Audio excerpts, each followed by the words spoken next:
Hello everyone, this is part 16 of What If Naruto Was Banished and Becomes Raikage, and I hope you guys enjoy this video and to like, to subscribe, to see more comment. Naruto was on his bed unconscious in a private room, with his wife sitting in the room in various places, with storm shinobis standing guard outside his room and on the windows, which were all covered so that no one could see in. Naruto was currently in a drug-induced sleep, so that his body could rest properly and regain his strength, as physically he was fine, thanks to his healing bloodline. But chakra-wise he just about out of it when arrived in the hospital. After examining him, Ritsu quickly placed Naruto in a drug-induced sleep, as she knew that once Naruto woke up, he wouldn't sit still and wait till he had fully recovered. The guards outside Naruto's room, of course, were given strict order not to let anyone in, unless they were Naruto's commanders or Ritsu, and even then they had to give certain passwords to be allowed in, so to confirm their identity. Not even Hinata, Konohamaru, Tsunade, Iruka, Jiraiya, Gaara or any of the Konoha 11 were allowed enter into Naruto's room. After about 2 weeks of sleeping, Ritsu decided that Naruto's body had rested enough, although if he had been a normal person, after using the amount of chakra that he used in his battle, Naruto would have been out of action for 2 months instead of 2 weeks. After Ritsu had stopped giving Naruto drugs to keep him asleep, he soon woke up with a groan. When the girls in the room heard Naruto groan, they quickly went up to him, surrounded his bed. When Naruto slowly opened his eyes, he saw all his wives, the ones that came with him, surrounding him with concerned looks on their faces, where he smiled and groaned a bit before he spoke. Ugh, I must have died and gone to heaven, as I'm seeing 8 beautiful angels before me. Can the sweet talk lover boy, you not going to get out of this one? Spoke Suafon with a frown. Although if one looked fairly carefully they would have seen a small twitch of a smile for a split second, showing that she was happy that Naruto was alive and safe. After Suafon said this, Yugito then bonked Naruto hard on his head, making Naruto cry out in pain. Ow, what was that for? Cried Naruto as he held his head in pain from when Yugito hit him. For being such a barker, and ordering us to stay back and watch you fight and not help you, spoke Yugito angrily, as she had been worried sick at what would happen to Naruto. But I told you why I did it. It was personal from me, as it was something I needed to do by myself, replied Naruto. That still doesn't give you the right to order us not to help us. We know full well that you had Juge and keeps us back, even when it looked like you were going to lose, replied Yugito, where Naruto cringed knowing he was busted. What you did, Naruto, was inconsiderate and selfish, as what if you had been killed? While we were held back and watch you die, did you ever think how we would feel, if that happened? Did you ever consider our feelings when you ordered us to stay back and watch? Berated Suafon, as it showed how angry she was with Naruto and what he did. At hearing this, Naruto cringed again, as he knew Suafon was right, as he had been inconsiderate towards the girls' feelings, and it was selfish of him to force the girls to sit back and watch him fight Orochimaru, Kabuto and the 4 Hokages. You right, I'm sorry, it was selfish of me, said Naruto sincerely, as he was sorry, although when he said this, Suafon bonked him on the head. Ow, what was that for? I said I was sorry, cried Naruto as he held his head again in pain. Sorry not going to be good enough, for what you did, spoke Suafon angrily, after which Yugito then bonked Naruto on the head again. Ow, cried Naruto again, come on, I'm hurt enough as it is, don't you think that I've been hit enough for one day? Nope, replied Yugito simple as she folded her arms. Hey girls, maybe you should stop, as I do think Naruto-kun has learned his lesson and he said he was sorry, and we don't want to hurt him any more than he already is, spoke Takara. 4. Thank you, Takara-chan, you're the only person that cares what happens to me, you won't let them hurt me anymore. Ow. Whined Naruto like a little kid, before he was then hit on the head by another of his wives. You're too soft on him, Takara, you've always been too soft on him. He needs to learn that when he acts like this, there are consequences, spoke Tomo 5 with an annoyed frown. Come on girls, you all know he's sorry, besides he wouldn't be our Naruto-kun, if he didn't act like this from time to time, and if you kill him. I don't think we could ever find another man like him that can handle and satisfy us as well as he can, said another one of Naruto's wives, Taira 6. Who stood behind Naruto's bed, wrapped her arms around Naruto's head, brought it up so that it would rest on her impressive D-cup bosom. Besides, I sure we can have him make it up to use later on, when we get home, continued Taira, with a seductive smile, as she held Naruto's head closer to her chest, which caused the girls to blush red at her meaning and for a drop of blood to bleed from Naruto's nose. Taira, must you always be so lewd in such matters, said Okatsu with some annoyance and disgust. Oh come on Okatsu, don't be such a prude, said Taira as she played around with Naruto's hairs with her fingers, as she pushed his head further into her bosom. Yay Okatsu, besides you of all people can't judge Taira, considering the things I heard come from your room last month, said Yuffie with a smirk, which caused Okatsu to blush bright red at the mention of that and Naruto to leak some more blood from his nose. Well now that you're awake you should eat something, as I'm sure you're hungry after being asleep for so long, and before you ask, no you can't have ramen, spoke Fu with a slight smile, as she saw Naruto get depressed at not getting to eat any ramen. Not long after, there was a knock on the door and Zhuge Mitsuhide, Sayuri and Killer Bee entered the room. Ah, I see that you're awake at last Naruto-kun, spoke Zhuge. Hey sensei, yay I'm fine thanks, replied Naruto. We glad to hear that, spoke Mitsuhide. Yay, although it not surprising considering all number of attentive nurses you've here, spoke Sayuri with saucy smile, making the girls in the room blush a little at her meaning. Yo boss you look as right as rain, rhymed Killer Bee. Well I don't know about that, but I'm not too bad, replied Naruto with a smile, before he turned to Zhuge. So how long have I been out? About 2 weeks, replied Zhuge. 2 weeks, spoke Naruto in surprise. Correct, as Unohana-san kept you under a drug-induced sleep, so to allow your body to rest and fully recover from the amount of chakra loss that you suffered, as when you arrived here you barely had any left, answered Mitsuhide. Hence why you're a barker, muttered Suafon, which caused several smirks from the others. But after all joking was put aside, everyone quickly became serious. So how did the other operations go? Asked Naruto. Everything went just as we had hoped for. Operations Clean Sweep were a success, as Anasu and the invasion force, along with the rebel factions, were able to capture Mizu no Kuni and Kiri, without too much trouble. Along with that, Kenshin and his clan captured the capital without any bloodshed and killed the Mizu daimyo himself. As for Operation Encampment, our forces from Mizu no Kuni, and Inami no Kuni, surrounded and captured the Kiri armada and the retreating Kiri forces, spoke Mitsuhide. What about Operation Judgment? Asked Naruto. Also a success, as we captured Ta no Kuni and all of Orochimaru's bases within 2 days and our forces were ready for the retreating Oto forces, when they crossed the border, where we eliminated half of them and captured the rest, answered Zhuge.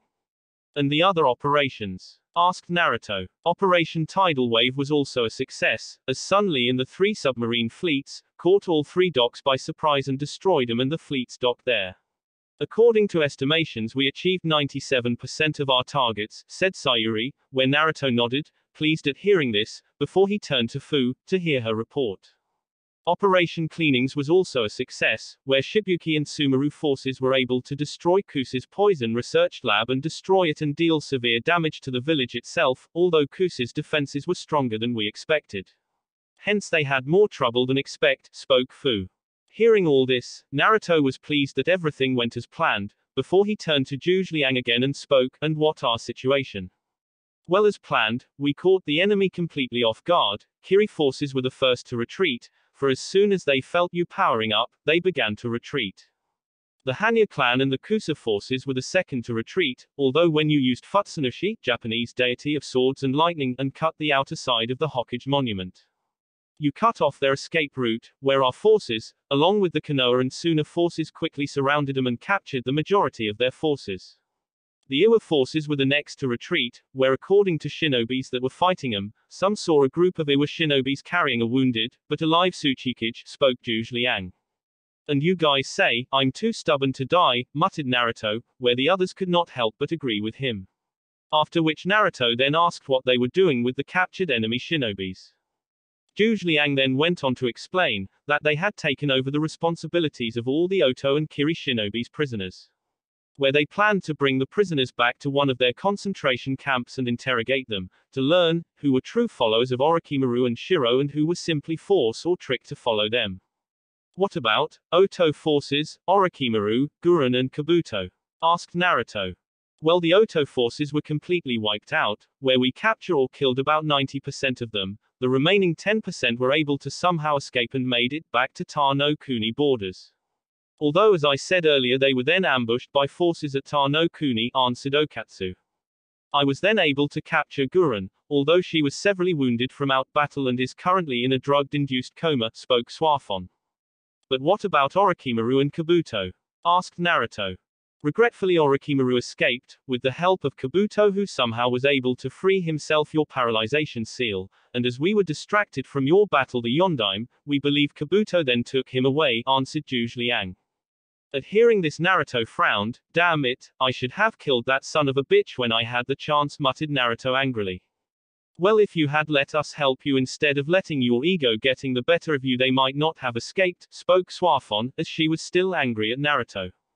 Suafon, scolded Okatsu. No, she right, I did let my ego and bitterness with the Yondaime and the Sandaime get the better of me, said Naruto, as he knew he needed a cold dose of reality. And how do you feel towards the Yondaime now? Asked Zhuge Liang. I haven't forgiven him if that is what you're asking me, and as far as I'm concerned he is my father in blood only, but I don't really hate him anymore, as he couldn't let me hate him in peace, spoke Naruto with a slight frown. What do you mean by that? Asked Yafi with a slightly confused look. Before he died again, he told me that he was proud of what I've become and that he loves no matter how I feel towards him, spoke Naruto with slight frown, although Zhuge Liang smiled a little, as he was glad that Naruto finally rid himself of his hatred towards his father. As he felt that Naruto would never unite the elemental continent and people in a true united alliance, as long as he had hatred in his heart. That was why he agreed to allow Naruto fight his father by himself, as he felt once Naruto fought and defeated his father, like a forest fire that was cornered in one place with no fuel, he would burn out his hatred and finally move past it. But even if Orochimaru escaped, we still accomplished 85% out of objectives here, as we've won a major victory here. Besides, even the most laid out of plans rarely ever goes exactly as planned. Not to mention our casualty rate was much lower than we had thought possible, spoke Zhuge Liang. What was the casualty rate for our forces? Asked Naruto. 5%, 3% being dead and 2% being wounded, replied Zhuge Liang. At this, Naruto closed his eyes, considering that about 2,500 new Kumo shinobis were in action in this battle, which meant that 75 of their shinobis were dead and 50 were wounded. Naruto knew he should be thankful that their losses were so low. He still didn't likely hearing that he led a 75 men and women to their deaths. Have their bodies been found? Asked Naruto. Hi, and we have already sent word to their families in New Kumo, so that when we return their families will know, answered Sayuri. Very good, when you have time I like to see the list of the names and photos, replied Naruto, as he felt that the least he could do was know who they were. I send you a list later on, replied Sayuri, where Naruto just nodded, before he spoke again. So else anything happen, while I was out? Asked Naruto.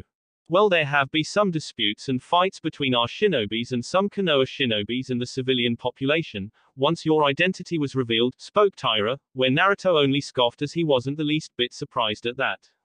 Also, as you expected, someone on the council gather a group of naive Chunins and had them try and arrest you on things like destroying the village and breaking your banishment, spoke Takara. At hearing this, Naruto only scoffed again, as he had indeed expected this as well, after which he then looked up to his wives and smiled, and may I ask what happened those individuals? Oh, we taught them a lesson, they won't soon forget, as we taught them the error of their ways, said Yafi with a smile. After which the Hokage arrested the council member, who ordered them, a council member Akira, and stripped him of his position and confiscated his holdings in the hopes of appeasing us, said Fu. Naruto of course smiled, as he couldn't imagine that to happen to a better person. After which he had the others continue, where they told him how there was still a few fights between some Konoha ninjas and civilian and their shinobis. Along with that, they told him about how a mob gathered at the hospital and tried to get him, but were stopped by some of their shinobis, with the assistance of the Hinata, Konohamaru and their clans. After hearing this, Naruto planned to thank both of them when he saw them. The others then went on to tell him how several people like Jiraiya, Sakura, Kakashi, Hinata, Konohamaru, Tsunade, Iruka and most of the Konoha 11 tried to visit him, when he slept, but were refused access, each time. For the next 2 days nothing much happened, although after being in the hospital for so long, Naruto was inching to get out of the hospital, as he was tired of being stuck in bed. Currently he was now listening to a report from Zhuge Liang, about the conditions of their shinobis, and how they were being transported to the airships. At the same time, Unohana Ritsu was doing a detailed checkup on Naruto, to see how his body had recovered from his battle. Once Zhuge Liang had finished his report, Ritsu had finished her examen. "Well, Unohana-san, how am I?" asked Naruto, although he already knew the answer to it. "Well, Raikage-sama, I'm pleased to report that you're as healthy as you were when I first examined you and that your regenerative bloodline is a true marvel of nature," commented Ritsu. "So does that mean I can finally get out of here?" asked Naruto, as he was tired of staying in this room. "I'm afraid not just yet, Raikage-sama, as I would like to keep you in here for another day or two, just for observation, so to make certain that your body has full recovered from the battle," answered Ritsu. "Www, come on Unohana-san, I've been in here for over 2 weeks now, I going stir crazy being stuck here all the time, besides I'm in perfect health, you said so yourself and feel great," spoke Naruto. "I'm aware of what I said, Raikage-sama, but there still may be some unknown aftereffects, hence I like to keep you under observation for just a little longer to be safe," replied Unohana. "Well, with all due respect, Unohana-san, I feel great, and since I'm the Raikage, I have final say," spoke Naruto. "I'm afraid that is where you are wrong, Raikage-sama," spoke Unohana, with her traditional friendly smile. "Since as head of the hospital and the Medical Combat Corps, I final say on the condition of all my patients and you do not, and since you are my patient, you'll have to do what I say." "You're kidding me," cried Naruto. "I'm afraid so, Raikage-sama," spoke Unohana, where she then started to walk out of the room, but suddenly stopped and, "Also please remember, Raikage-sama, that while it is good to be energetic, please stay in your bed until I officially clear you. For as long as you're still my patient and in this hospital, your life is in my hands. So please do not forget that," spoke Ritsu in a friendly smile and tone of voice, yet at the same time she emanated a powerful, dark, intimidating presence to underline her words. This made everyone in the room, including Killer Bee, Naruto, Zhuge Liang and Mitsuhide, very nervous and even fearful, showing exactly why Unohana was the most feared person in all of New Kumo. Once Ritsu left the room, everyone began to relax a little and sigh with relief. "Damn yo, that was intense, no doubt," spoke Killer Bee. "Indeed," replied Zhuge Liang. "How the hell can she seem so friendly and kind, yet at the same time, seem so scary, dangerous and intimidating?" asked Yuffie. "I don't know, but I wish I knew," commented Suafon. "No kidding, as sometimes I think that maybe you guys should have made her Raikage instead of me, as knowing Ritsu, she could have probably scared off Orochimaru, the Mizukage, the Tsuchikage, all 4 Hokages and the others by just looking at them," said Naruto, which caused everyone to chuckle, as knowing Unohana, it was probably true. "One cannot expect anything less than that from a student of Tsunade-sama," spoke Zhuge Liang. "Yay. Well, to be honest, Ritsu is a hell of a lot scarier than the old hag ever could be," answered Naruto. "Many could argue against that, saying she is just as frightening as or more than Ritsu," spoke Yugito. "I doubt that, as at least I could stand up to the old hag. Ritsu is a whole other level," replied Naruto. "To each their own, I guess," said Sayuri, although she couldn't really argue with Naruto, when it came to Ritsu. Soon after a knock came on the door, and one of the storm nins guarding his door entered the room. "Raikage-sama, the Godime Kazekage, along with his brother, sister and wife are here and are asking to see you." "Gaara here?" asked Naruto, where the storm nin wearing a tiger-shaped mask just nodded, upon which Naruto then told him to let Gaara and his family in. Gaara greeted Naruto with a smile as he saw his friend and fellow Jinchuriki and Kage. "Greeting Raikage-sama," replied Gaara politely, where his wife Matsuri, sister Temari and brother Kakuro replied in similar manners. "Please Gaara's all of you, call me Naruto, as I don't like being called that, when I'm not on duty, and according to Ritsu, I'm not as I'm still a patient here. I hope it is nothing serious?" asked Gaara, as he was concerned about his friend, who had saved his life during the Battle of Konoha, when he arrived. "It's nothing, it's just Ritsu being overly cautious," replied Naruto with a wave of his hand, indicating it was nothing, after which he turned to Masuri. "And this must be your lovely wife Masuri, who I've heard about," said Naruto, with a charming-like smile. This of course made the young woman blush red. Thank you Reikage Denka, I've heard a great deal about you as well, from Gaara-kun, Temari-1-san and Kankuro Oni-san. Naruto of course smiled and then reintroduced Zhuge Liang and the others, including his wives to them. When Kankuro heard that Yugito and the other girls were all Naruto's wives, his jaw dropped. You're saying that all of them are your wives? Spoke Kankuro in surprise, as he found it hard to believe that all these attractive girls were married to Naruto. Pretty much, said Naruto with a cheesy grin, as he scratched his head, as he was kind of used to this, as a lot of people acted like this when they heard that he had more than one wife. At this Kankuro could not help but gap, when he looked at the 8 attractive women, where he also could not help but envy Naruto and think, luckily bastard. So you've 8 wives? Asked Temari, as she had heard that since the Reikage was the last of his clan with a bloodline, he could marry multipliable women, if they agreed. Such things were not unheard of and were only allowed when a clan with a bloodline that was on the verge of going extinct and a shinobi village wanted to keep the bloodline and clan alive. Actually, no, I've several more to be honest, said Naruto, as he was kind of embarrassed and uncomfortable about this, especially with the look Kankuro was giving him. You have more? How many? Asked Kankuro. Well, there's Kyuki-chan and there's, spoke Naruto but was interrupted by Kankuro before he could continue. Wait, Kyuki, as in Kazuhana Kyuki aka Fujika's Yuki, spoke Kankuro in surprise, where Naruto nodded, before Kankuro, cry out, NNNNNOOO. After which he then started to weep, while muttering things like, why did this happen, and, he doesn't deserve her. I take it he's had a thing for Kyuki-chan, spoke Naruto, as he had seen this kind reaction before with Kyuki male fans, and some females when they found out he was married to her. Gaara, Temari and Masuri, all nodded with embarrassment at Kankuro's actions, telling Naruto that Kankuro was a longtime fan and had a major crush on her. After a while Kankuro finally calmed down, although Kankuro still gave Naruto several jealous glares, after which, Gaara and others spent the next few hours talking about what happened during Naruto's 10 years in exile and how Naruto became Reikage. Eventually though Naruto decided to get to one of the points of Gaara's visit. So Gaara, as much as I enjoyed talking and catching up with you, I know there's more to your visit than just catching up on the last 10 years. You certainly changed, Uzumaki-san, commented Gaara with a slight smile, as Naruto was a lot more astute than he used to be. Gaara, how many times do I have to tell you, call me Naruto, as we're friends after all, spoke Naruto with a smile. Very well then Naruto-san, as you're correct, as my visit involves more than just conversing with you about the past 10 years.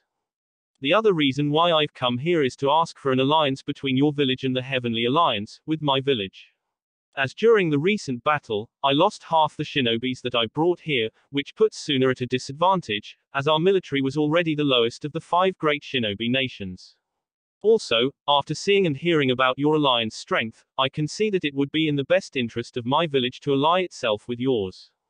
When Naruto heard Gaara asking for an alliance, a small smile appeared on his face, although it quickly disappeared, before Gaara or the others saw it. I would be happy to form an alliance between your village and the Heavenly Alliance, although I will of course have to confer with the other shinobi members of the alliance. But I'm sure they will agree. Also, if your daimyo also wishes to form an alliance with us, please tell him that he will be more than welcome to join, spoke Naruto. I shall indeed to do that, Naruto-san, spoke Gaara. Good. When I speak to the other members, I shall inform them of your petition to form an alliance with us, where if they agree, which I'm sure they will, I send you an invitation to join the alliance gathering. As several nations are preparing to join the Heavenly Alliance, and I believe that would be the best time to negotiate our alliance with one another, said Naruto. I look forward to hearing from you then, Naruto-san, replied Gaara. Also, before I forget, I wish to thank for saving from the Akatsuki. Natural. When Gaara said this, his 2 siblings and wife were shocked by the news. Wait, Gaara, are you saying that Naruto was the one who saved you when the Akatsuki captured you? Kankuro asked. Since for years they had been trying to find out who had saved Gaara and killed Sasori and defeated his partner Deodara. Yes, Gaara replied simply. So you knew? Naruto asked, as he too was slightly surprised by the news, as well as amused. Actually no, I only realized it after you revealed yourself when you faced Orochimaru and his allies. Then how did you know it was me?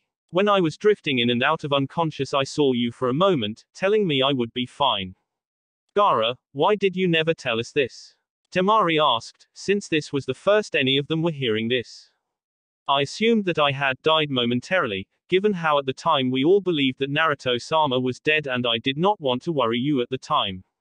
After hearing this, Temari and the others could only nod, since they had to agree if Gaara had told them of it they would have worried about him. So which one were you? Kankuro asked suddenly, since according to the rumors they heard Sasori and Deodara had two enemy shinobi. I was the one who killed Sasori. My friend and partner Anasu fought Deodara, Naruto answered. When Kankuro heard this he could only shake his head at amazement, since he couldn't believe that back then Naruto was strong enough to fight and kill the legendary puppet master Akasuna no Sasori, Sasori of the Red Sand. Am I correct in assuming that you were also the one who improved the seal on my husband? Misato asked as she joined in the conversation. Actually no, that was done by Sensei Zhuge Liang, Naruto replied as he pointed to his teacher. Then you have my thanks Zhuge Liang-sama, said Gaara as he turned a bowed slightly to the elder man, who stated that it was nothing and that he had been happy to help. After a few more minutes of talking, Gaara then bid his goodbye to his friend, as he and his remaining forces were returning to their village tomorrow. Soon after Gaara left, Misato 7 quickly appeared in the room by Shunshin with an urgent and serious look on his face, well more serious than usual, holding a folder. Upon seeing Naruto, Misato quickly bowed respectful to his cage before he then spoke, Raikage-sama, I am pleased to see that you are well. Thanks Misato, so what's up? Asked Naruto, as he could tell that something was up with his red-cloaked friend. I have just received the urgent report from one of our agents and thought you should see it immediately, spoke Misato, as he handed Naruto the folder. Naruto took the folder and quickly began to read it, where once he finished his eyes widened, before he turned to Misato, is this information creditable? Asked Naruto. Yes it is, as I know and trust the agent, as she one of our best and took a great risk to inform me of this, it was only by pure chance that she learned of this, replied Misato, where Naruto nodded.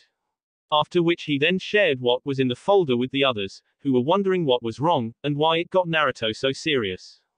When Naruto finished telling them, Mitsuhide quickly spoke, we need to move on this quickly, as something like this does not present itself often. Indeed, as it seems the heavens themselves are presenting this information as a gift to us, spoke Zhuge Liang. Misato, when is it happening? Asked Naruto urgently. 2 weeks from now, replied Misato. Then we need to move on this fast, as we need to head back to New Kumo, plan out what we're going to do. As if we succeed in this, it will be a major victory and boost to us, spoke Naruto out loud, before he turned Zhuge Liang. Zhuge Liang sensei, I need you Sayuri sensei and Mitsuhide sensei to gather our forces and have them ready to move out the day after tomorrow, spoke Naruto with an authoritative tone of voice that showed why he was the Raikage. Hi Raikage-sama, spoke Zhuge Liang, Sayuri and Mitsuhide together before they quickly left to do what Naruto had ordered. After which Naruto then started to give our other orders to the others in the room, where they then quickly left the room, until only Killer Bee, Naruto and his 3 female bodyguards' wives were left in the room.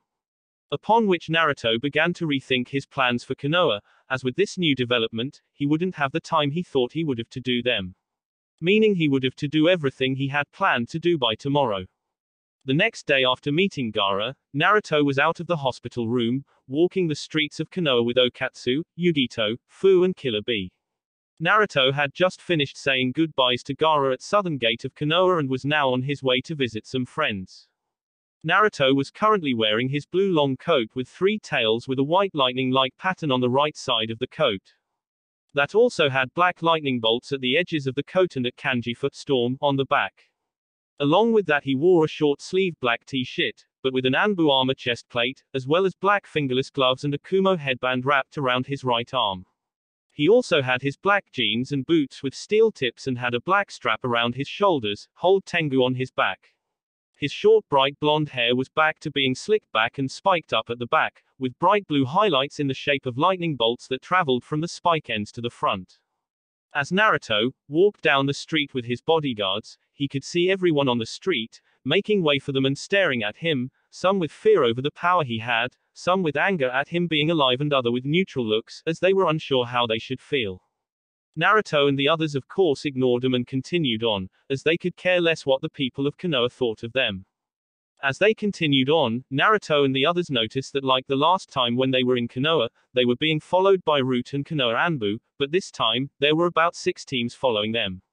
Although what the Root and Konoha Anbu ninjas didn't know, was that they themselves were being followed by 12 teams of Storm Nins, who were secretly following them to make sure that none of them tried anything against their Raikage. As Naruto was walking, Okatsu suddenly spoke up, "Are you sure that this was okay, Naruto? As you're technically disobeying Unohana-sama orders." "Ah, don't worry, I can handle Unohana, as I am the legendary Raikage after all," spoke Naruto as he puffed out of his chest.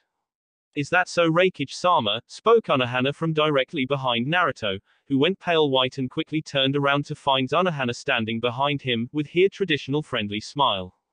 Hey Ritsu, why you? No, I was just kidding just now, and I only came out for some fresh air spoke Naruto nervously, as he about ready to ripote lightning step as far away as possible and escape the hellish torture that Unohana was sure to unleash upon him.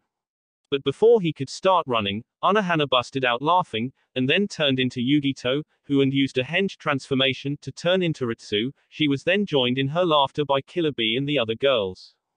"Ah, ha ha, oh man Naruto, ha ha ha, you should have seen you face, ha ha ha, it was priceless, ha ha ha," laughed Yugito, as she was ready to burst a lung from laughing so hard.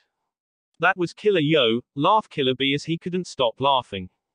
"Oh man, ha ha ha, I thought for sure you'll wet yourself, ha ha ha, when you heard Yugito mimic Ritsu," spoke Fu as she and Okatsu were laughing their heads off at Naruto.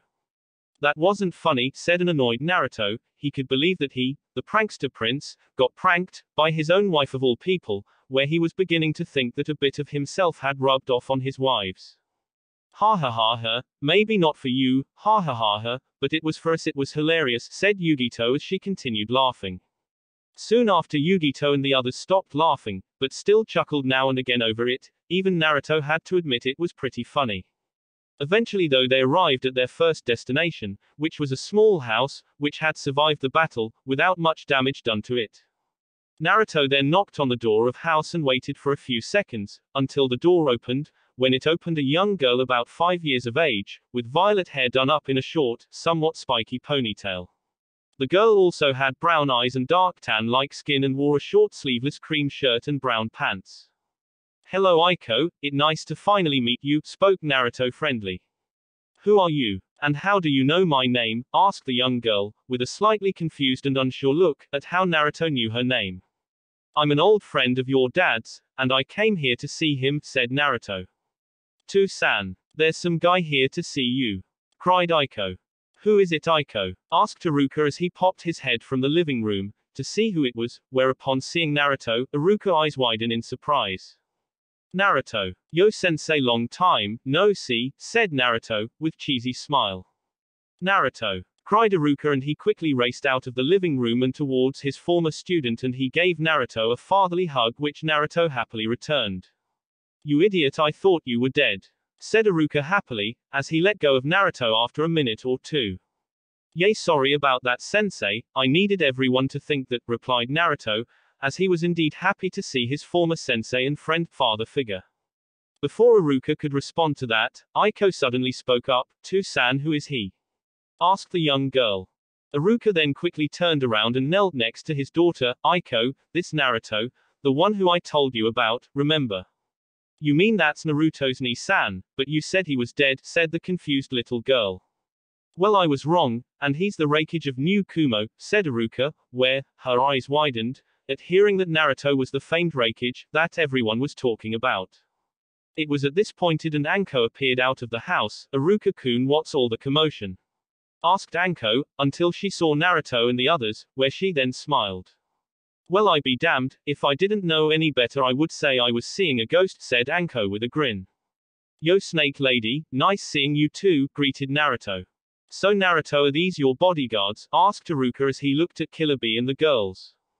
"Yes, they are. This is Killer Bee and these are my wives Yugito, Fu and Okatsu," said Naruto as he introduced them, where they each greeted Iruka and his family in their own traditional way.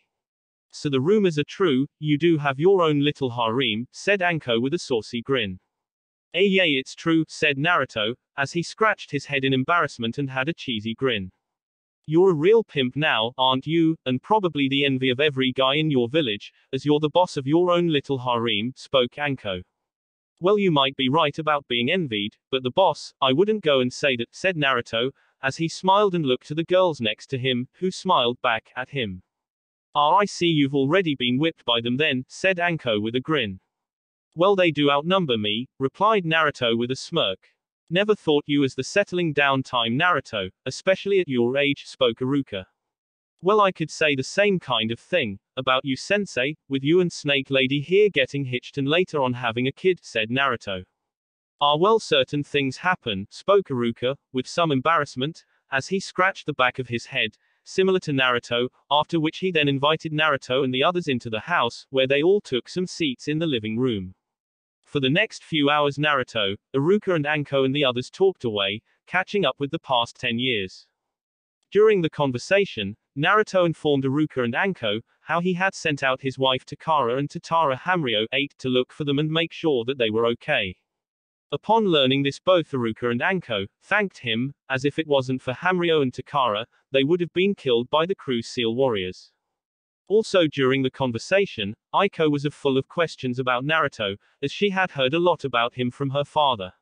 She was especially excited to hear about Naruto's battle against Orochimaru and the coalition leaders and the four Hokages, as she had heard some of the shinobis talk about how incredible it was, and who better to hear it from than the person himself. Naruto of course told Aiko how the battle went, but didn't go into exact detail, as he didn't want to be too graphical, as she was only 5 after all. Iruka and Anko were of course all ears themselves, as they too had heard the stories, but hadn't seen it. When Naruto finished his story, Iruka and Anko were of course amazed at how strong Naruto had become, especially Iruka, who was extremely proud of Naruto. Hey Naruto ni-san, can you teach me how to do you in Azuma Lightning Flash? Asked Aiko eagerly, as after hearing about it and seeing the aftermath she thought it would be cool to learn. At this Naruto smiled slightly. Sorry Aiko, but I can't teach you that, as I'm the only person that can do it. AAAWWWW. Moaned Aiko sorrowfully, as she thought it'd be really cool jutsu to learn it. Seeing the young girl's disappointment, Naruto decided to do something. Well, I may not be able to teach you my Inazuma, but I can teach you something else, if you're interested, spoke Naruto, which immediately got the girl's attention. Really? Asked an excited Aiko. With your dad's permission of course, spoke Naruto, where Iruka nodded, saying it was okay, as long as it wasn't over the top or dangerous. Soon after, Naruto took Aiko out to the small backyard and asked her what she knew, where she told him she knew how to walk on walls and trees, along with water, and knew the 3 basic academy jutsu, which impressed Naruto, as she was quite advanced for her age. Naruto then decided to see what nature affinity she was, to see if there was any jutsu he could teach her. When Aiko placed her hand to the special chakra-sensitive paper that Naruto took out, the paper split in 2, showing that she had an affinity to wind, which was surprising as Naruto knew how rare it was in Konoha and Hai no Kuni. Wind? Well, that's surprising, but it good as there are a few things I can teach you, spoke Naruto. After which he then gave her a leaf and taught her how to channel her wind affinity and cut the leaf. Much to Naruto's amazement, Aiko got it within an hour, after which he decided to teach her a jutsu. Now the technique I'm going to teach you is called Futon, Repusho wind style, violent wind palm. It's a C rank technique and is quite power, as it can easily knock over a person. Although the true value of this technique comes from using it together with projection weapons like shurikens and kunais. As the technique increases the speed, power of the weapons several times over, spoke Naruto, where Aiko nodded her head in understanding. Naruto then clapped his hand together and cried out, Futon, Repusho. After which a powerful gale exploded from Naruto's hands and blew apart a large bush, and tore up a good bit of the ground as it blew towards the bush. Awesome! Cried Aiko. Now I have to teach you how to do that hand seals, as you won't be able to do it the same way that I do, as you don't have enough skill in wind ninjutsu, said Naruto, where Aiko nodded again in understanding. For the next hour and a half, Naruto helped Aiko practice using the jutsu. At first all Aiko could do was blow a slight breeze, but eventually she got better, where she was able to blow away about half the leaves of another nearby bush, although still was nowhere near the level that Naruto could do it. Pretty good Aiko, said Naruto with a smile, as he looked down at the tired young girl, as she had used a lot of her chakra when practicing. But I'm still nowhere near as good as when you did it, said Aiko. Don't worry about it, Aiko, you're doing a lot better than I did when I was first practicing in using my wind affinity, as it took me several days to be able to use it, and even longer to be able to use jutsus, especially the way I can now. Eventually, with enough practice, you have it down in no time, where you'll be as good if not better than me. Just remember one thing, never give up, said Naruto. Right, I won't, Nii-san, replied Aiko with determination, which made Naruto smile, where then walked back to Iruka, Anko and the others, who were watching from the back of the house. You make a good teacher, Naruto, commented Iruka. Thanks, I learned from the best, replied Naruto, which made Iruka smile. Here, take these, they're a list of wind jutsu that I created, along with ways to help improve her wind affinity, since I know that there aren't that many wind jutsu users in Konoha. I'm sure these will come in handy for her in learning how to use her wind affinity and in training in it later on, spoke Naruto, as he handed Iruka a scroll from a pocket in his trench coat. Thank you, Naruto, said Iruka, also there is something that Anko and I want to ask you. What's that, sensei? Well, said Iruka as he put his arms around Anko, we like you to be the godfather of our second child. At hearing this, Naruto's eyes widened slightly, and turned to Anko, you're pregnant. Where Anko just nodded. Ye found out when I was being checked out by the medics a while back. Congratulations, and yes, I would be honored, said Naruto sincerely. Also, if ever wish to leave Konoha, you're all more than welcome to come to New Kumo and stay or visit at least. Thank you, but Konoha is our home, but maybe we might visit someday, replied Iruka, where Naruto just nodded in understanding. Iruka-sensei, there's also another reason why I'm here, as I'm planning something and I would like you help in what I have planned, spoke Naruto. What exactly is it? Asked Iruka, where Naruto went on to explain his plan, after which Iruka agreed to help. After leaving Iruka's home, Naruto and the others then headed to their next destination, which was the Sarutobi clan compound. There Naruto met some members of the Sarutobi clan. Upon which he asked to see Konohamaru, where the guards nodded and one of them went to inform Konohamaru, while the other remained with Naruto and the others. Soon enough, Konohamaru came out and greeted Naruto. Nii-san, cried the 18-year-old Konohamaru, as he then hugged his older brother figure. Hey Squirt, it's been a while, you've gotten pretty big, since I last saw you, replied Naruto, after Konohamaru let him go and smiled at Konohamaru, after which Konohamaru then punched Naruto hard in the arm. Ow, hey, is that any way to greet someone? Asked Naruto as he rubbed his arm, as he had to admit, Konohamaru was quite strong. That was for making me think you were dead, you just lucky, I'm more happy that you're alive, than angry that you made me think you've been dead for 10 years, spoke an annoyed Konohamaru. Sorry, guess I deserve that, said Naruto. You did, said Konohamaru, after which he turned to look towards Yugito, Okatsu and Fuan smiled, and these must be the rest of your little harem, boy Nii-san, you are the man, as only you could live every guy's fantasy. Would then include you, Konohamaru-kun, spoke a female voice coming out of Konohamaru, large home, and making the young Sarutobi clan head freeze in fear. Hey Hanabi-chan, spoke Konohamaru nervously. So would having multiple wives be your fantasy, spoke Hanabi, with a raised eyebrow and in a calm neutral tone. No, of course not, Hanabi-chan, you're the only for me, spoke Konohamaru nervously, as he had no wish to be on Hanabi's bad side, again. I'm glad to hear that, spoke Hanabi, calmly. As this was happening, Yugito and the girls gave Hanabi nods of approval, at the young female Hyuga reining in her fiancé, while Killer Bee snickered silently at seeing Konohamaru cower in face of his fiancé. Naruto on the other hand gave Konohamaru a sympathetic look, as he knew what it was like to be on the receiving end of an angry female. Although he had it much worse, as he had to deal with a number of different females at the same time, while Konohamaru only had to deal with one.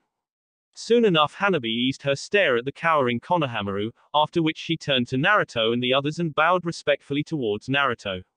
It is an honor to meet you, Reikage-sama, I have heard much about you from my sister and Konohamaru-kun.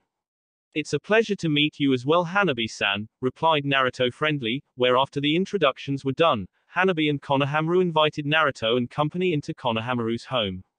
For the next few hours, like with Iruka and his family, Naruto talked to Konohamaru and Hanabi and caught up with one another, after the past 10 years. During which, Konohamaru went on to tell Naruto all the pranks that he pulled on the village. Haha, you actually got a pair of dogs to leg fuck that Koharu woman on each leg, cried Yugito as she laughed her head off at the image. Hey, not to mention you tricked that Haruno one into walking out naked from her shower and glued her hands to her head, laughed Fu. Hey, but it wasn't as good as what you did to the Uchiha. I would have loved to have seen his face when he saw what you did to his house and his clothes, giggled Okatsu. No way yo, haha, the best was you all did to Scarecrow Guy yo, where you tricked him into a gay bar, joked Killer B. Ah man no, ha, the best was, ha, the Hyuga clan, ha, man I would have killed to see Hiashi, face, ha, when he saw his underwear flying on the Hokage flag pole, said Naruto as he held his gut from laughing so hard. I hate to admit it Konohamaru, you've surpassed me on pranking, ha, commented Naruto, as an image Hiashi face. Soon enough though Naruto and the others calmed down, although Naruto then had a devilish-like smirk. So Konohamaru, did you happen to help yourself to Hanabi's unmentionables, when you raided the Hyuga compound? No of course not, cried a bright red Konohamaru, as his eyes darted back and forth from Naruto and Hanabi, although Hanabi had raised her left eyebrow slightly and stared at the nervous Konohamaru. After hearing Naruto's question, for although none of her unmentionables were scattered across the village like the others, it didn't necessarily mean Konohamaru helped himself to some of them. So Nii-san, how long are you going to be staying? Asked Konohamaru nervously, hoping to change the subject. We'll be leaving tomorrow, answered Naruto. What? But you just woke up, cried Konohamaru. Sorry Konohamaru, but something has come up that needs my attention at New Kumo. Besides I think it's for the best that I leave here as soon as possible, as there has already been enough trouble between those who hate here and my shinobis, replied Naruto. At this Konohamaru narrowed his eyes, as once again Naruto was being forced to leave the village because of the bigots in the civilian population and in the shinobi population. But before I leave, I have a few things I want to get done here today, like thanking you for helping to protect me, when I was unconscious, and for preventing the situation from getting out of hand and preventing the wounded from getting caught up it, spoke Naruto. Don't worry about it, I was happy to help, after you saved us and all, replied Konohamaru. Konohamaru, I should also warn you in advance, that I'm planning on calling a meeting with Tsunade and the council, and I'm going to cause quite a lot trouble, spoke Naruto. Like the good old days, interrupted a smiling Konohamaru, where Naruto just nodded and smiled. Yay, but this time, it going to cause serious amount of trouble for Konoha, so I just want you to be prepared that's all, spoke Naruto, where Konohamaru nodded. After a few minutes, Naruto stood up, along with Killer B and the girls and prepared to leave, but as he did Konohamaru spoke up. Wait Nii-san, I know this is short notice, but Hanabi and I would like to invite you to our wedding next month. Hi, we would be both greatly honored if you would come to celebrate our wedding, spoke Hanabi. At this Naruto smiled sadly, I would be honored and greatly happy to be at your wedding, but I must decline sadly, as current matters, involving an alliance gathering that taking place in 2 months will keeping me busy for a while. Plus if I show up, I'm afraid that my appearance there would cause unwelcomed hostility and probably have a small army of Konoha and New Kumo shinobis glaring at one another, at the wedding and ruin it for you both, which is something like to avoid. Konohamaru was of course saddened at hearing this, but nodded in understanding. Seeing this, Naruto smiled and then took out a small envelope and handed it to Konohamaru. Here I was planning to give this to you, think of it as my wedding gift to you both. When Konohamaru opened the envelope he saw 2 gift vouchers in it. What are they? Asked Konohamaru. They're vouchers for a resort in Yugakure, Hidden Hot Spring, a honeymoon if you will, as everything there will free of charge, as the village leader owes me a few favors and is a friend, said Naruto with a smile. Thank you Raikage Denka, that was a very generous of you, replied Hanabi respectfully. Yay thanks Nii-san, spoke Konohamaru, where Naruto just nodded and smiled again before he left with the others. At the memorial stone, a man stood in front of the memorial stone. He had been coming here every day, since the death of his friends and his sensei. It was one of the main reasons why he was so late for every appointment he had. Today, although he was here for a different reason, today he could not even look at the stone. This man was none other than Hitaki Kakashi, aka Copy Ninja no Kakashi, Copy Ninja Kakashi, aka Sharingan no Kakashi, Kakashi of the Sharingan, only son of the famed Konoha no Shiroi Kiba, White Fang of Konoha, Hitaki Sakumo. The reason he had come to the stone was because he had hoped he could somehow find forgiveness for what he had done. For he had turned his back on Naruto, his student, his friend and comrade, and worst of all his sensei-son, a man he had admired and respect beyond anyone else. As he thought about Naruto, it brought back memories of his flaws as a teacher. He never took another team since then, because of these flaws and failings. He never trained Naruto, when he was his student, and he wasn't there to try and stop his banishment, or even there to say goodbye to him with the others. As he had believed he could say his goodbyes to Naruto, the following day, when he was officially banished from the village, but he never did. Also because of these flaws and failings, he had lost the respect of his peers and his leader and disgraced the memory of his father, sensei and his teammates, as he had betrayed everything that they once stood and died for. But when he came to the stone, he could not even look at it, as he felt that his sensei and teammates were looking at him with shame and disgust in their eyes. He had failed to protect his sensei's legacy, his only son, and he had failed his teammates and friends. He had once said to Naruto, Sakura and Sasuke, those who abandon their comrades are worse than scum, and he had meant it. Now thinking back on it, he had realized that he had not followed his own words or that of his dead comrade and friend Obito, he was nothing more than a hypocrite. Sensei, Obito, Rin, I'm so sorry. I so very, very, very sorry, I've failed you all. These words constantly repeated themselves through Kakashi's mind, as he stood in front of the stone. Well, now I guess what people say is true. No matter how much things change over time, some things always remain the same, spoke a familiar voice. When Kakashi turned around, he found none other than Naruto by himself, the very person he had just been thinking about. Naruto, spoke Kakashi in surprise. Hitaki, spoke Naruto neutrally, with an unreadable look. What are you doing here? Asked Kakashi. I was walking around the village, or what's left of it, seeing how much it changed over the past 10 years, and I felt a little nostalgic, and so I decided to come here, as this was where we first became a team, wasn't? Spoke Naruto with some anger, as each of his so-called teammates had betrayed or turned on him in some way along with his sensei. Kakashi of course could not help but flinch slightly, at the anger in Naruto's voice, as he knew why Naruto was angry, and he couldn't really blame him. You're looking well, Naruto, said Kakashi offhandedly, so to start up a conversation. I am, as Unohana-san does good work, replied Naruto. I'm glad. I'm surprised you even care, consider you never visited me when I was in the hospital before, responded Naruto coldly, causing Kakashi to flinch yet again. Naruto, I know, you're angry at me, but please know how sorry I am, as I know how much of a lousy sensei to you, spoke Kakashi. Sorry doesn't come even close to making up for turning you back on me, even that worthless toad Jiraiya was more of a sensei to me than you were ever towards me, spoke Naruto.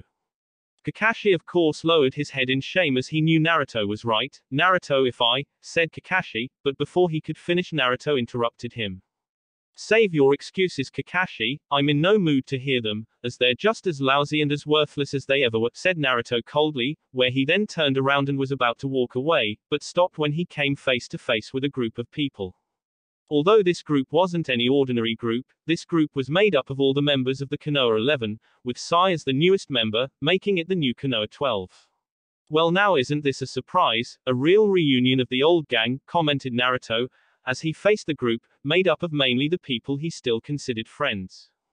He was immediately greeted by Akamaru, who ran forward and jumped on top of Naruto with a large woof. And started to lick him.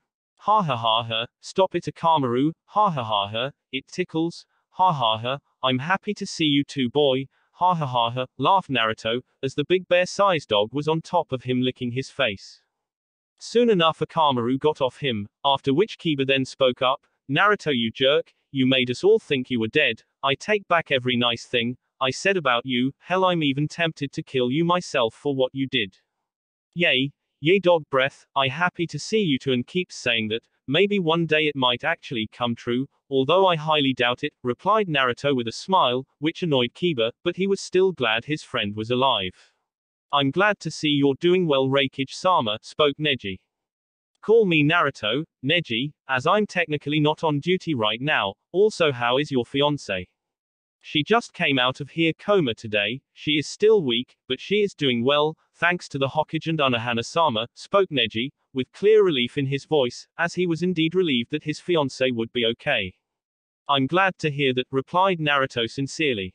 Yosh Naruto-kun, you have no idea how happy I'm to see you, the flames of youth truly burn brightly within you, but why did you make us think that you were dead? It was very unyouthful of you to do such a thing, spoke Lee. I'm sorry Lee, it was nothing personal, but it was something that I needed to do at the time and will be explained later on, I promise, spoke Naruto, where Lee just nodded in acceptance. So Lee, I heard that you're married now and have a daughter now, spoke Naruto. Hi. Her name is Fuku and the flames of youth burn brightly within her, spoke Lee, as his daughter was the apple of his eye and could do no wrong.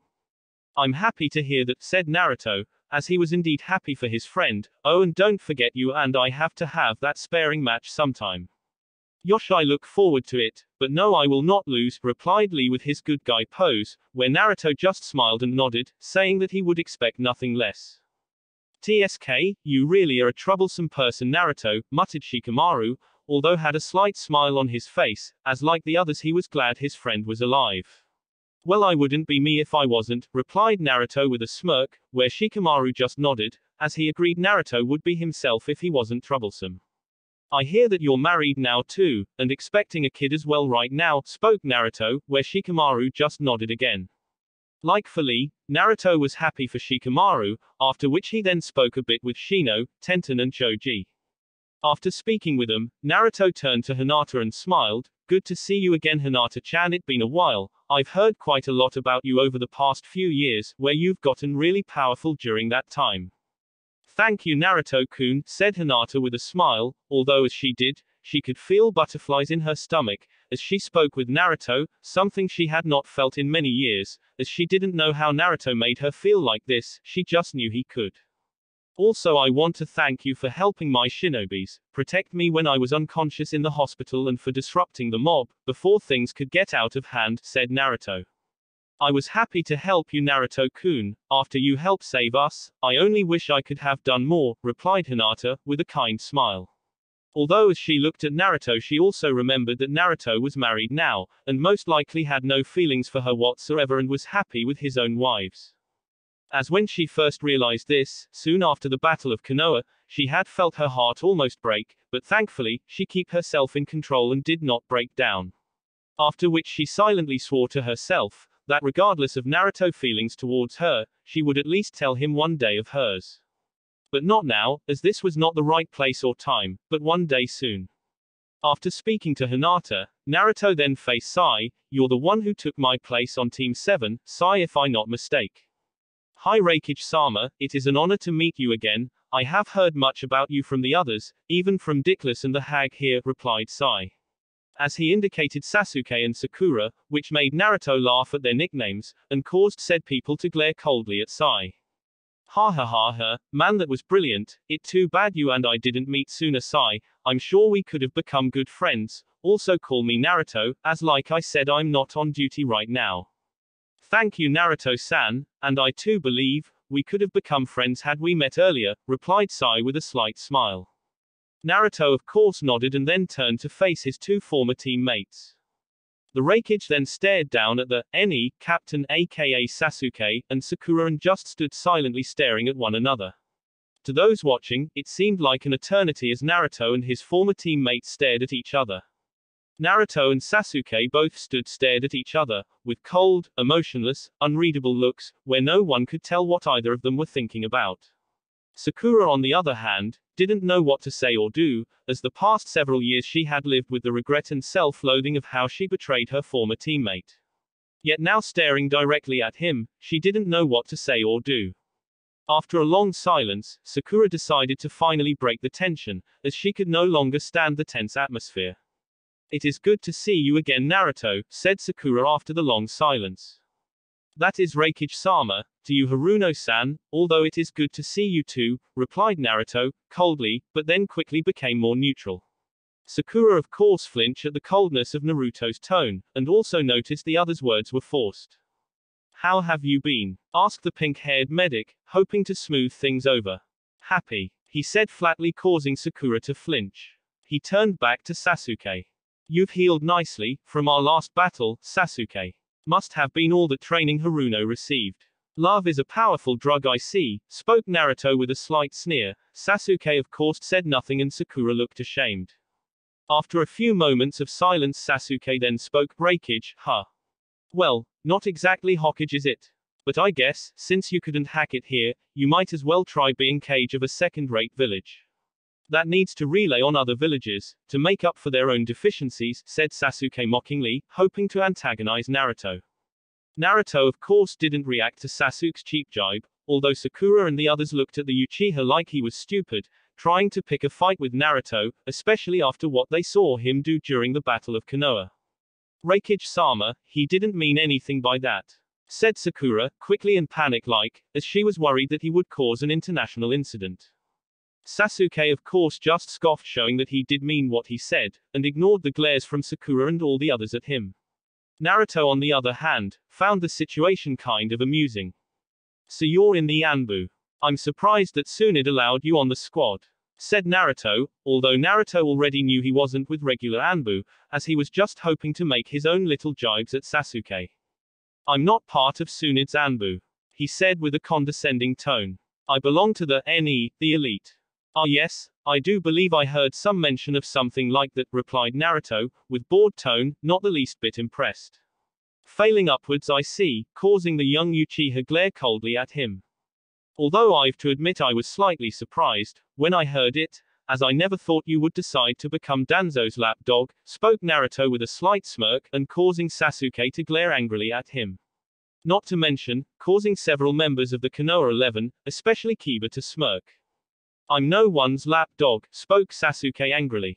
Sure, keep telling yourself that, maybe it might actually come true, replied Naruto, with a slight smile. At hearing this, Sasuke's eyes glared at the man before him, but it quickly disappeared, where he then smirked, where when they saw this smirk everyone, especially Kakashi, Naruto and Sakura, became curious about the smirk. You probably haven't heard this, but I thought you should know that I'll soon be becoming Hokage, spoke Sasuke with a slightly arrogant smirk. Oh, I was under the impression that the Hokage chooses who next Hokage is, or at least the Fire Daimyo, after which they have to be approved by the Jonin Council. Hence I was under the impression that Konohamaru had just as good a chance as you do, replied Naruto, as he had heard about all this when he had spoken to Konohamaru earlier. Konohamaru may be strong, but I'm stronger, and the obvious choice. Besides, it has been decided by the people and the shinobi elders, and they've already convinced the Fire Daimyo that I would be the better choice, as Hokage, spoke Sasuke. Before he continued, Tsunade may have done an okay over the past few years, but she is getting old and will soon be asked to step down in the near future. As it is time for someone more suited for the position to take over the village and return Konoha, as the strongest of the shinobi nations. At hearing this, Naruto's eyes took a hard glance at Sasuke, while Sakura and the other glared at Sasuke with angry looks, at how he just insulted Tsunade, as she was still their leader, regardless of what Sasuke said. They were especially angry at how Sasuke was rubbing right in Naruto's face, that he was stealing Naruto's original dream. Natural, after hearing this everyone was expecting Naruto to explode, not only for Sasuke taking his dream, but for insulting Tsunade 9. But they got the surprise of their lives when Naruto just grinned and laughed. Well, congratulations, future Rokudaime. May you lead Konoha as greatly as the former Hokages. As Konoha finally has a Hokage that is worthy of it, spoke Naruto with a grin.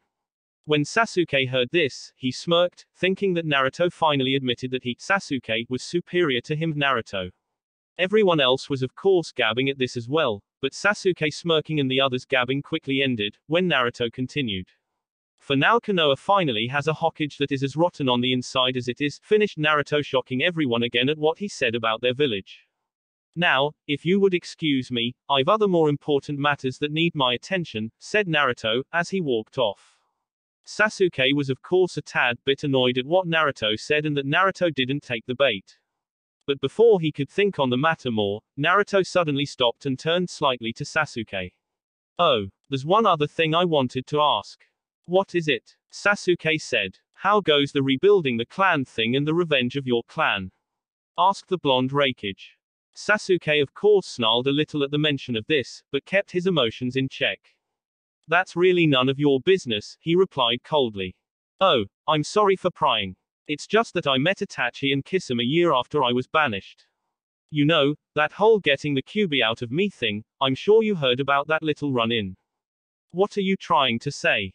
Growled Sasuke, as he knew Naruto was talking about the incident that involved everyone thinking that Naruto had been captured and killed by the Akatsuki.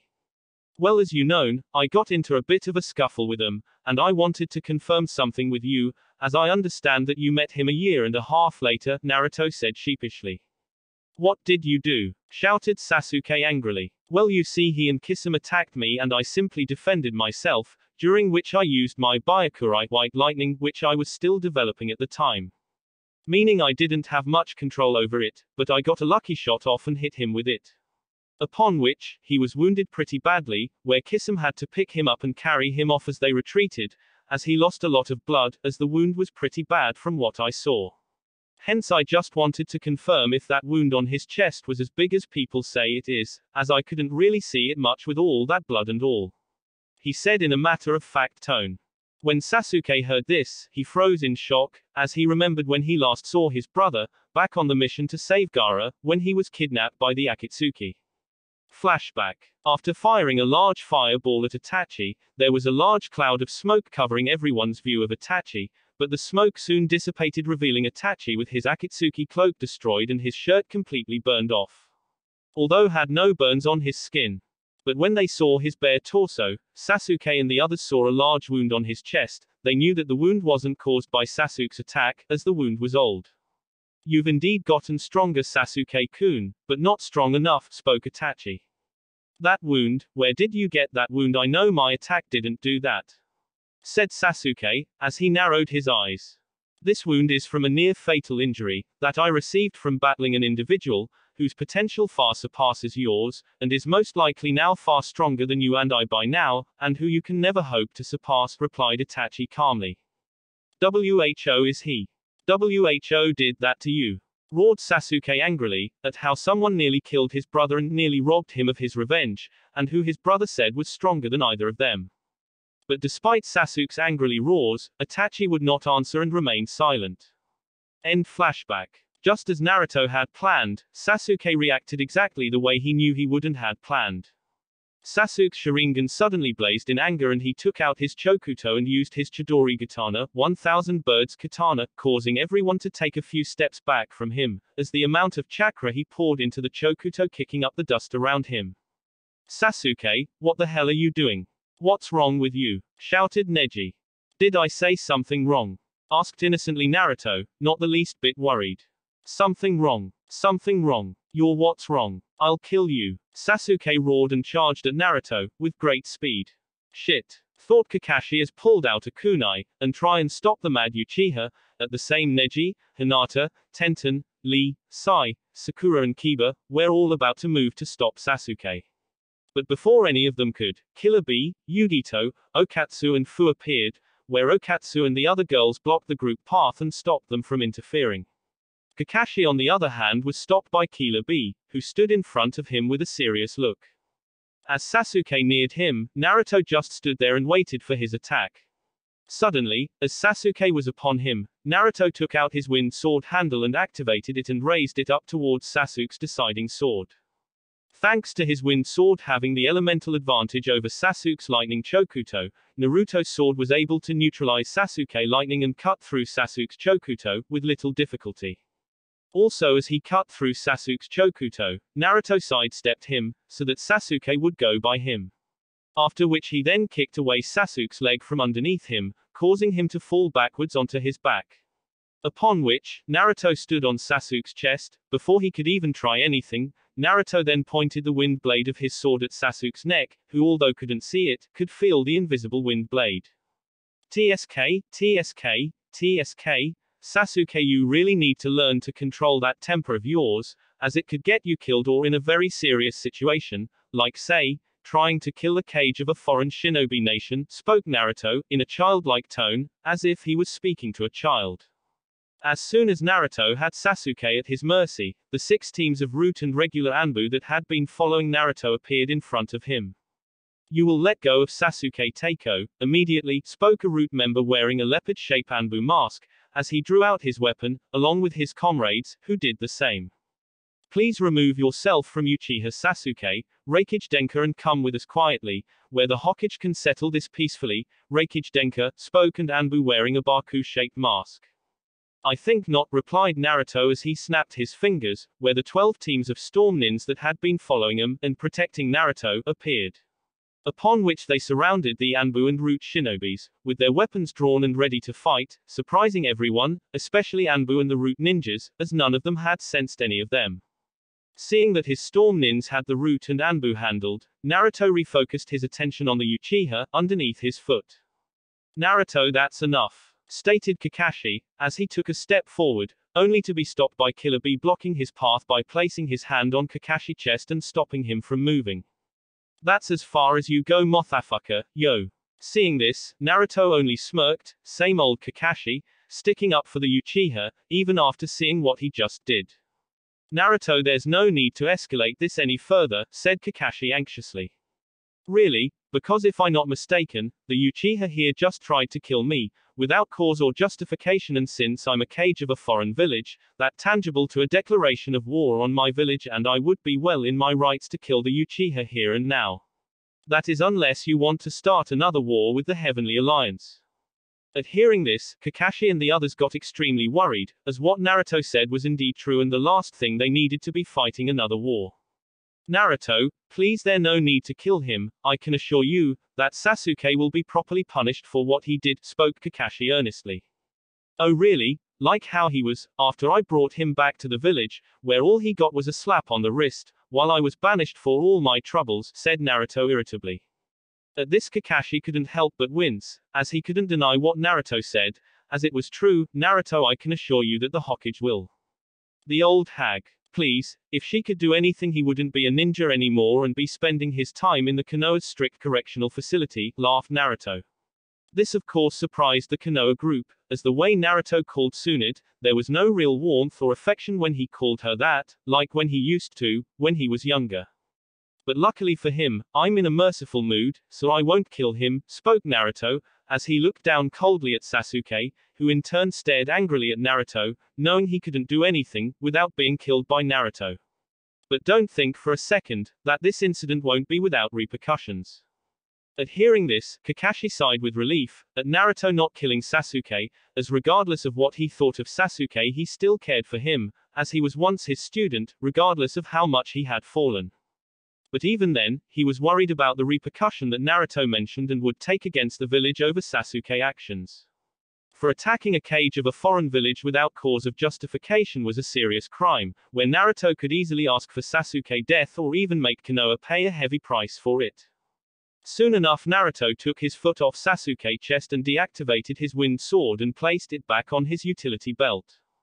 As Naruto walked away from Sasuke, the young Uchiha was having flashbacks of the night that his clan was killed by his brother. The way that Naruto simply brushed him off and said he wasn't worth killing was just like the way that Itachi said to him that night.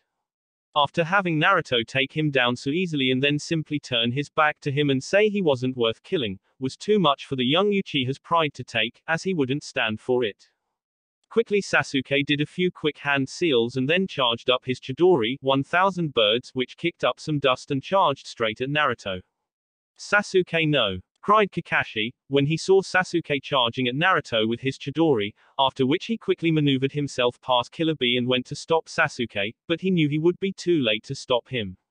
When Naruto heard the chirping sound of Sasuke's Chidori and Kakashi's cry, it didn't take a genius to realize what was happening. Naruto then quickly turned around and brought his left hand up to block Sasuke's Chidori, where much to the utter shock of everyone, Sasuke's Chidori didn't stab through Naruto's hand. Instead it stopped dead when Naruto grabbed hold of Sasuke's hand and the lightning surrounding it, where it was drawn into Naruto's arm. What the? Said Sasuke in shock. Who's the dope this time, eh? Team, spoke Naruto with a smirk at seeing the shock look on his face, which was mimicked by everyone in the Konoha groups, as no one had ever seen anyone ever blocked a Chidori attack head-on. How? Spoke Sasuke, in shock, as he still couldn't understand what happened. Like I said, who's the dope this time, team? As if you remembered when I used my Inazuma lightning flash, I was able to take in natural lightning into my body, meaning chakra created lightning would be little trouble for me to take into it. As you see, Inazuma was based on my knowledge of not only Byakurai white lightning, but of also special lightning redirecting technique, that my clan created, meaning any lightning technique that you use against me is worthless, spoke Naruto. Before he then brought up his right hand and his two forward fingers and placed them just below Sasuke's left collarbone, and then continued. But not only can I absorb the lightning into my body, but I can redirect the lightning that you used against me and send back to you like this, Byakurai, said Naruto as he then cried out his attack and fired a bolt of lightning from his forefingers into Sasuke's shoulder and right through it, creating a medium-sized hole in it. Kakashi of course could only watch this, as when he maneuvered around Killer Bee to try and stop Sasuke from attacking Naruto, he was stopped by Killer Bee, who had spun around and drew out one of his 7 short blades and held it in a reverse grip at Kakashi's neck from behind him, stopping the copy nin in moving any further. When Naruto fired the Byakurai, Sasuke screamed out of pain from the attack, and fell to the ground covering the cauterized hole, next to his arm, with his hand. Naruto, that wasn't unnecessary, spoke Kakashi as he went next to his former student, after Killer Bee let him go, you had Sasuke, you didn't need to go that far. TSK, he attacked me again without provocation and from behind no less, did you really think I would let that go without a penalty? Besides, he should be grateful that he alive. As I could have killed him and there wouldn't have been a thing any one of you could do about it, replied Naruto coldly. You've changed, Naruto, said Kakashi. Huh, what I've become now, is what Konoha helped make into, when they banished me, answered Naruto simply. Is that what this is all about, to get back as for what happened to you? Asked Kakashi. You think I like you, prized student there, Piff, as surprising as it is to all of you, Konoha doesn't revolve around my world, since as far as I'm concerned, this village is a distant memory to me, one of which I like nothing more than to forget about, replied Naruto. After saying this, Naruto then looked down to Sasuke and smirked again, infuriating the Uchiha further. Oh, and Sasuke, I want you to do me a favor and remember this day. I want you to remember how the class dope and loser was able to kick you sorry ass without even breaking a sweat. I also want you remember how I could have killed you with ease, but I let you live because you weren't worth killing, said Naruto with a cold smirk. As soon as Sasuke heard this, his Sharingan suddenly blazed in anger again, where he tried to get up, but was forced down on the ground by his wound and because of Kakashi, who was making sure that he didn't do anything stupid again. Seeing this, Naruto just smirked again. I suggest that you stay where you are, Uchiha, because there won't be a third chance. After which he walked away, and signaled Killer Bee and the girls along the Storm Nins to come with him. The Root Nins along with the regular Anbu, didn't try to stop them, knowing there would be no point in trying. As Naruto walked off with his bodyguards and the Storm Nins, Yugito suddenly spoke up, why didn't you kill that bastard? You had more than enough reason to and there wouldn't be a think Konoha about it, spoke Yugito. Killing Sasuke would be too easy, beating him down like this is far worse to someone like him, as I wounded his pride, besides killing him would only make him a martyr to the civilian population of Konoha and justify their anger towards me. Plus I would have to listen to the constant bitching and moaning from the civilian council members, demanding I make repercussions for killing the precious Uchiha, which would be more trouble than the momentary satisfaction I would get at ending him. Besides, Sasuke still has some use to me for later on. At this the others just nodded, not fully getting what Naruto had planned, but understood nonetheless. When Naruto left, Kakashi just sighed, and once again cursed himself for his failings when it came to his team. After which he told Hinata, Sakura and the others that they should leave, where he then shunshed away to the hospital, so to have Sasuke treated for his wound and then deliver him to Tsunade, where he would most likely be punished for what happened here. 2 hours later, Hokage's office. The doors of the Hokage's office was thrown open and off their hinges, as Uchiha Sasuke fell through them and hit the hallway wall at the other end of the hall, with a large thud, making a large dent in the wall. His sleeveless high-collar black shirt was torn up, his lip was busted, he had 2 matching black eyes, several broken ribs, along with bruises on his body. This injury he received from Naruto in his shoulder began to bleed into his shirt, even after the medics at the hospital bandaged it. As he slowly stood up, he came face to face with livid Tsunade, who marched out of her office cracking her knuckles and ready to lay an even bigger beat down on the Uchiha. The female Hokage then grabbed him by the strap of his high-collar shirt and lifted into the air. You stupid, arrogant, little brat. Do you realize what your actions may have caused? She roared. You attacked and tried to kill the ruling leader of a foreign shinobi village and leader of the Heavenly Alliance.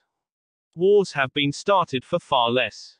In the background, Jiraiya just sat on Tsunde's seat, with his legs crossed and on her desk and his arms folded, as he decided to sit back and watch Tsunade beat the crap out of Sasuke.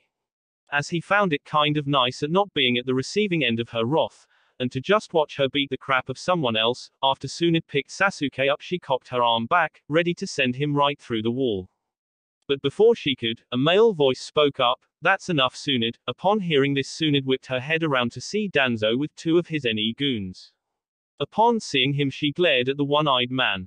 Stay out of this, Danzo. This little arrogant prick attacked Naruto and could have started a war between us and the Heavenly Alliance, and quite frankly I'm more than ready to kill him right now and give his sorry corpse to Naruto, to keep him from declaring war on us. That is out of your jurisdiction, Tsunade, spoke Danzo. The hell it is. I'm the Hokage and he is a shinobi of this village, meaning I have direct control of him, shouted Tsunade. Sasuke is a member of Root, meaning he is under my command and only I can decide his punishment, replied Danzo. At this, Tsunade narrowed her eyes in anger, but then a snort and threw Sasuke at his feet. I suggest that you keep your pets on a leash, Danzo, and although I can't officially punish him, I can restrict his movements, meaning as of this moment he forbidden to leave this village and be suspended from all duties until I approve. Which won't be any time soon if I have anything to say about it, she said and walked back into her office. Danzo of course narrowed his eyes as he knew that Tsunade wouldn't budge of this and would have her Anbu monitor both his and Sasuke's movements even more than normal, to make sure Sasuke wouldn't be able to leave the village or sneak out to do missions for him. Not to mention Sasuke's attack on Naruto would seriously complicate his plans to have Sasuke become the next Hokage, as the Jonin Council as well as the Fire Daimyo would be hesitant to approve or support any Hokage who acted so recklessly and attack a foreign cage without cause of justification. As Danzo thought over how he could salvage this situation, he looked at the young Uchiha as he stood up. We're going, he said simply. Even though Sasuke didn't pay attention to him, he did obey. Sasuke took no more than 5 steps before his chakra spiked up. Sensing Sasuke chakra spike, Danzo became curious and turned. When he did, he saw what got Sasuke so irritated, for there stood the Raikage, with his 4 bodyguards and 4 storm shinobis. The low growl coming off Sasuke did not bother Naruto and raised his hand up to calm his people. As he walked past Danzo and Sasuke in the hallway, he stopped right next to Danzo. I suggest that you keep your lapdog there on a shorter leash, Danzo, or else I've no choice but to put him down myself, spoke Naruto coolly, after which he then walked past them and headed for Tsunade's office. Danzo of course did not reply to Naruto's comment, but stared at him with a cold calculating eye. Danzo knew that Naruto would be a problem to his plans for the future. He had read the different reports of the battle between Naruto and Orochimaru and his allies, as well as his battle of the 4 revived Hokages. Combined with the fact of his 2 bloodlines and of the report of him mastering the Kyuubi's chakra along with his other abilities, he was the most dangerous person in the ninja world. He cursed the Sandaime for shooting down his proposal to make that boy into a living weapon, as with the legendary Ranbaka Stormbreaker, limit of the Stormcala clan aka the Uzumaki clan. Combined with his regenerative bloodline, his own power and that of the Kyuubis, Naruto would have led Konoha in an age of rule over the entire shinobi world. But instead he had become the greatest threat to Konoha that it had ever seen. We're leaving, Sasuke, said Danzo to Sasuke, who was still glaring at the direction that Naruto went.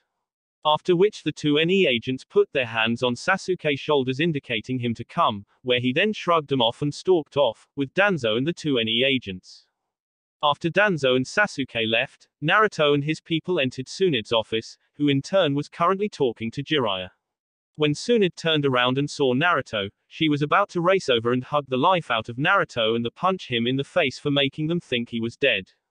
But before she could do any of that, she was stopped in her tracks by the cold, piercing stare that Naruto was giving her, the exact opposite of his normally warm, cheerful blue eyes. Before Tsunade could say anything to him, Naruto spoke up. I'm not here for pleasantries, Hokage-san, so I will make this short. I have some official business with both you and your council, and so I would like to have a meeting with them in the next hour. Oh, of course, spoke Tsunade in shock, as she half expected him to call her Bar-chan or something, instead of treating her so coolly and officially like this. Good. "I'll take my leave then," replied Naruto officially and turned around to walk out of the office, but before he could, Jiraiya suddenly cried out. "Naruto, wait. That is Raikage-sama to you, Toad, and I've nothing worth saying to you," said Naruto in an icy cold tone, as he turned around slightly to look at Jiraiya and give him an equally icy cold stare, making the Toad Sennin flinch. After which Naruto walked out of the office with the storm guards and Yugito and the others following closely behind him, leaving the two Sannins alone in the office and reflect over what just happened. 1 hour later in the council chambers. After Naruto asked Tsunade for a meeting with her and the council, Tsunade sent word to the clan heads and all the other council members. Soon after, the council members all gathered together, all except for Uchiha Sasuke, as Tsunade had given orders to her Anbu that he was to be detained in his home, until Naruto and new Kumo shinobis had left the village. As the last thing she needed was the new Kumo shinobis going after Sasuke, once they heard that he attacked Naruto. Not to mention she didn't need the Uchiha going to attack Naruto again during the council meeting. As the council members entered the council chambers, a dozen or so Konoha Jonin, Anbu and Eni members surrounded the room. These were among their few remaining still active shinobis, as the majority of their remaining forces were in no condition to be on active duty. Once the council members entered the chamber and took their seats on the council table, Homaru decided to ask what everyone was wondering. "Tsunade-san, may I ask why you've called us all here for this meeting?" "I'm afraid that I wasn't the one who called for this meeting," answered Tsunade. "Then who did?" Hokage-sama asked Inoiki. "He did," said Tsunade as she indicated towards the person entering the chambers, through large double doors of the council chambers. When the council members looked, they saw Naruto enter the chambers, along with Killer Bee, Zhuge-Liang, Sayuri, Urachi, Mitsuhide, and Naruto's 8 wives Okatsu, Yafi, Yugito, Fu, Takara, Suafontomo and Taira. After entering the chambers, two Jonin closed the door to the room and Naruto took the seat that faced the council, with Zhuge-Liang, his wives and the others standing behind him. When Naruto entered the room, he received many cold glares from the remaining 3 civilian council members, as well as narrowed stares from Koharu and Danzo. He of course ignored them, although he did slightly enjoy at how angry and annoyed they were with him still being alive. He also couldn't wait to see their reactions at what he was planning on doing next, as he was going to enjoy every second of it. "Thank you all for coming for this meeting. Now before we get to the matter at hand, as to why I asked for this gathering, I will allow you to ask some questions, that you no doubt have," spoke Naruto. At first no one on the council said or did any, but eventually Homura decided to speak up. "Very well then, if you will, we would like you to tell us how you are able to use your chakra, as it was sealed when you were banished from the village." Naruto of course expected this question to be the first one. "The reason I'm able to use chakra is simple really. When I was found by Mitsuhide Sensei and Sayuri Sense, and they learned that I was Jinchuriki. Mitsuhide Sensei came up with the idea of having the Kyuubi flood my body entirely with its chakra, as due to its potency and the amount, it overloaded the chakra suppressing seal, breaking the seal, along with the one that prevented me from speaking about Konoha to others."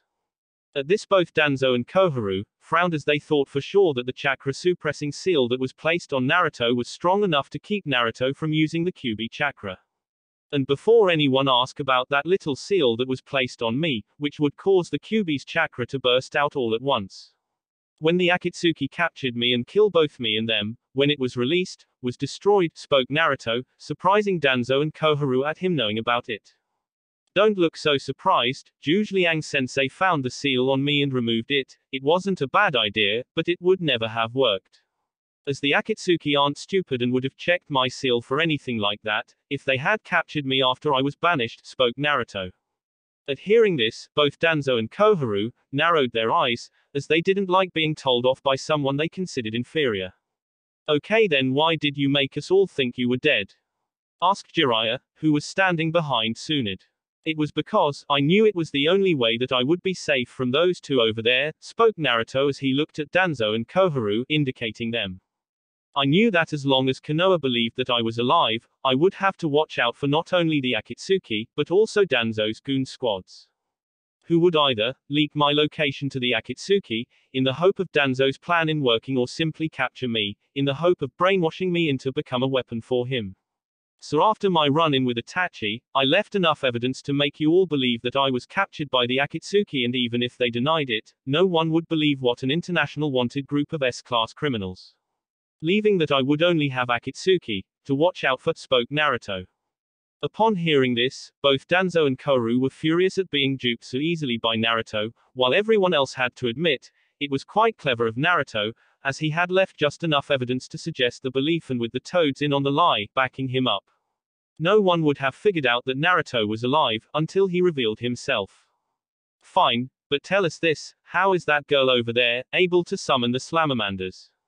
Asked Tsunade, as she was wondering how Okatsu could summon the Salamanders, as the contract was lost when Hanzo and his family were wiped out during the coup in a Megacure Hidden Rain.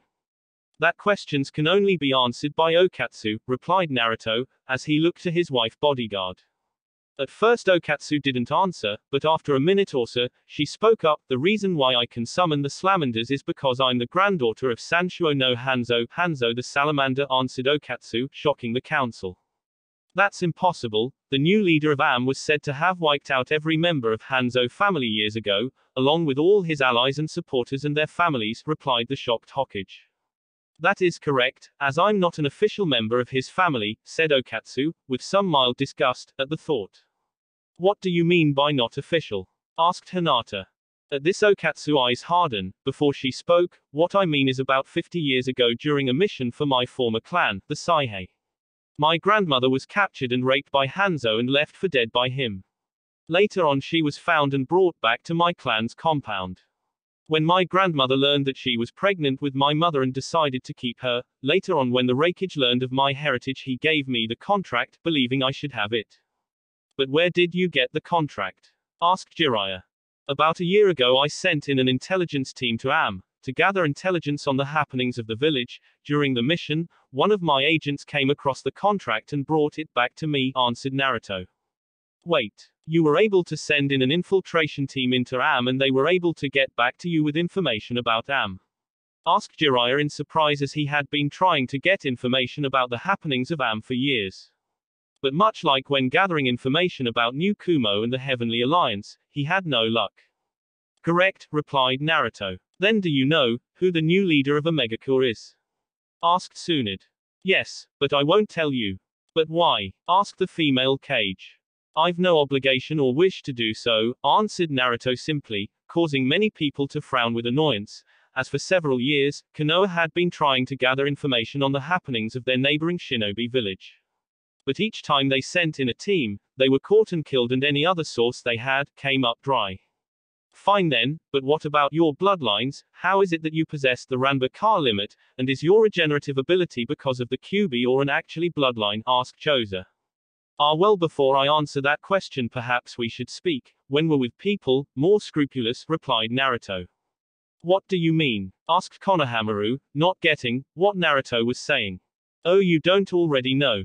Asked Naruto, feigning surprise. It seems that Konoha's NE division isn't doing its job very well in keeping Konoha secure and safe.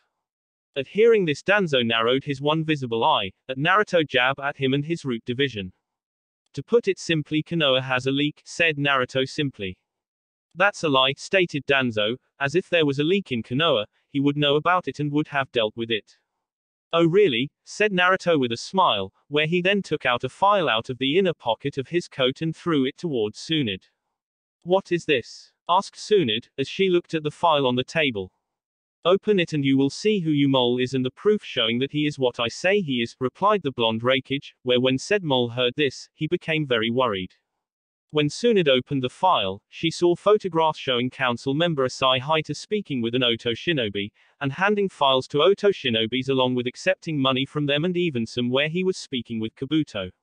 Along with the photographs, were documents detailing many trading envoys belonging to Hita entering Uno Kuni, Hot Spring Country, and then turning to enter Ta no Kuni, Rice Field Country, along with other things detailing similar matters.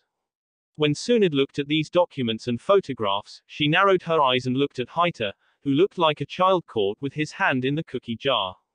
As you can see, council member Hita has been dealing under the table with Orochimaru, selling you out for profit, my guess ever since Konoha went into its economic decline, spoke Naruto. That's a lie, spoke Haita nervously, as he could see everyone was staring at him with suspicion. He fabricating all this, to get back at me for having him banished. Well, the Hokage here, is welcome to look over the evidence I have handed her, and run her own investigate and see if you're guilty or not, said Naruto.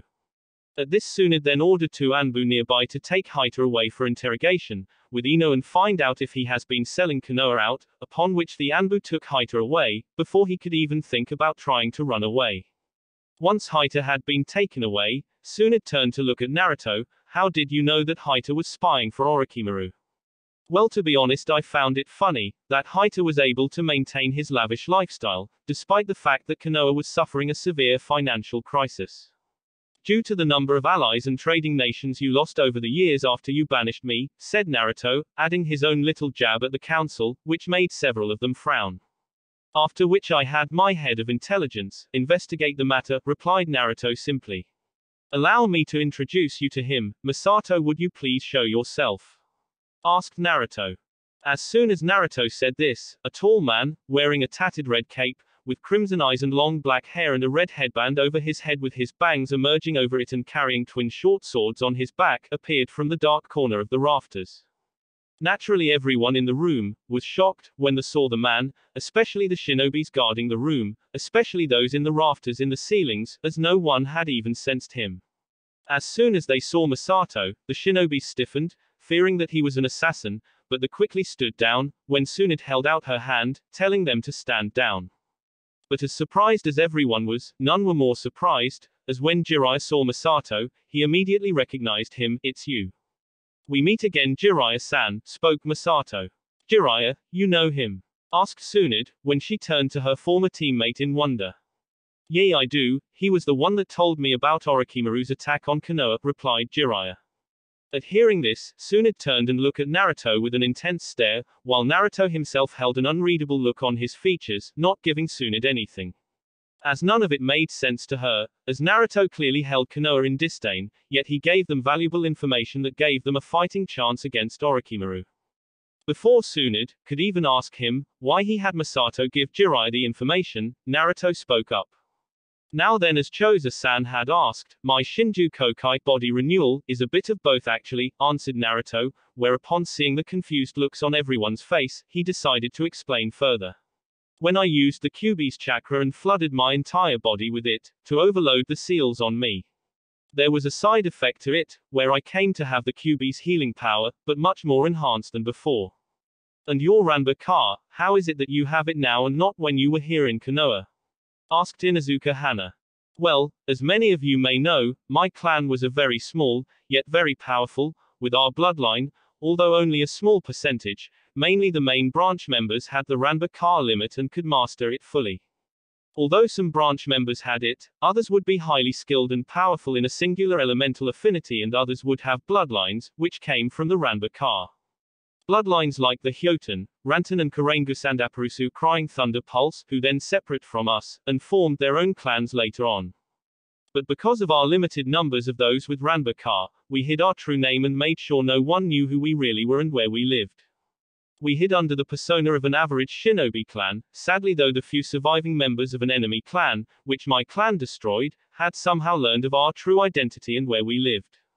They then infiltration and my clan's stronghold and positioned themselves around it. My clan were able to kill them all, but sadly not in time to stop the large-scale seal that they created around the stronghold, which affected everyone in my clan. The seal they placed on my clan was a special genetic seal, which was specifically designed to target and seal away bloodlines. The seal was even passed on through conception, meaning later generation would not have it either. Although even with my clan's bloodline sealed away, we still possessed our strong bodies and our incredible longevity, which we became famed for. When my clan realized that they had lost their bloodline, they decided to focus on the art of Fuinjutsu. So in the hope of one day removing the seal, as well as to keep our enemies from learning who we really were and keep our clan from being destroyed by our enemies. Ironically though, my clan was destroyed by the very persona that we took to protect ourselves, as we became renowned in the art of Fuinjutsu, where other nations became fearful of the power of Fuinjutsu and destroyed us, as you know. Fortunately though, the research that my clan dealt with into removing the genetic seal on us was not lost, as my mother possessed a copy of it, where with Namika's help, they eventually found a way to break the seal that prevented my clan from using our bloodline. Unfortunately, she could not use it on herself, as she was pregnant with me and feared what would happen to me if she used it. Hence she stored away and planned to use it later, after giving birth to me, sadly though she did not have the chance, as she died during the Kyuubi attack, spoke Naruto. And how did you get the plans to break the seal, let alone learn all this? Asked the ANB commander. In the Namika's estate, after I broke into the Hokage's secret cabinet, right before I was officially banished from here, said Naruto simply. Causing several people to frown, especially Tsunade, as she realized that she really need to update her security if Naruto could easily break in. Jiraiya, did you know any of this? Asked Tsunade, when she turned to her teammate, who was standing next to her, for the meeting.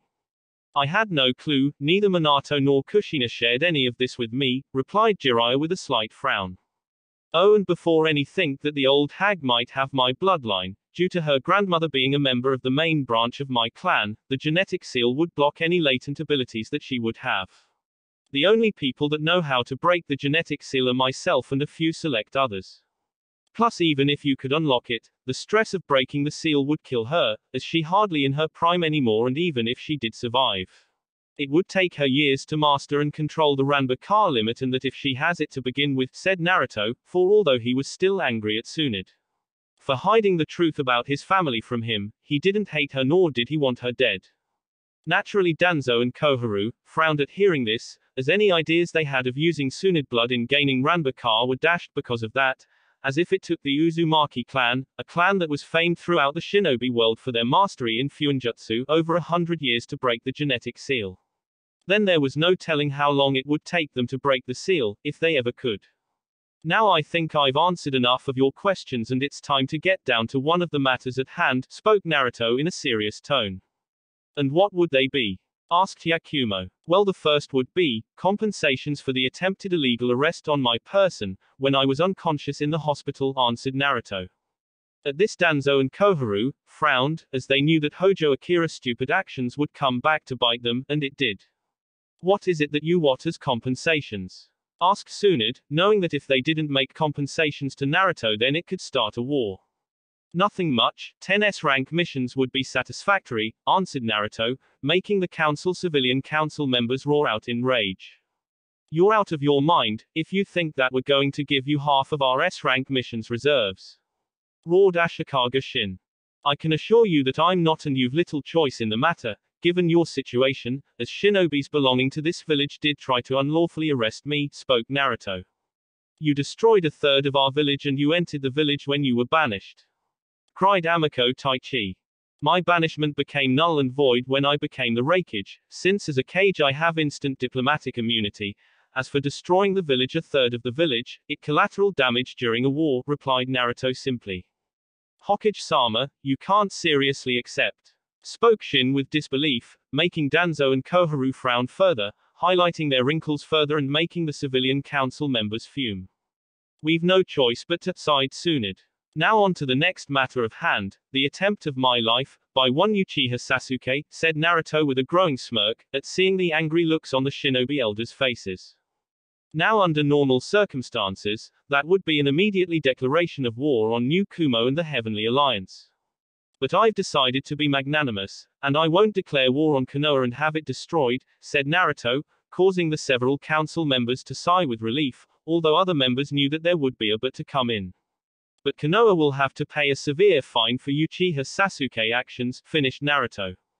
What kind of fine? Asked Tsunade, fearing what Naruto's answer would be. I would say 25 S-rank missions would settle things nicely, answered Naruto, where when Naruto said this, the civilian council member roared bloody murder, shouting out curses and how they wouldn't pay. Naruto of course just watched the show and said nothing. Naruto, we can't pay that amount, we don't have near that amount of S-rank missions to hand over to you, said Tsunade. Well, I'm not unreasonable, as you can hand over the number of other rank missions that make up the value of an S-rank mission. Like 3 A-rank missions being worth a single S-rank mission, and if you run out of A-rank missions you do the same with the B-rank missions and so on, said Naruto. Natural, this got the civilian and shinobi elder very angry, as going by what Naruto said, Konoha would have to hand over a large amount of their already limited numbered missions, including all their S, A and most of their B rank missions. Once Tsunade reluctantly agreed, much to the anger of Koharu and Danzo, Naruto then spoke again. Good, now that those matters are settled, we can get to the main matter at hand. Which would be? Asked Tsunade. To put it simply, I want what is mine, replied Naruto.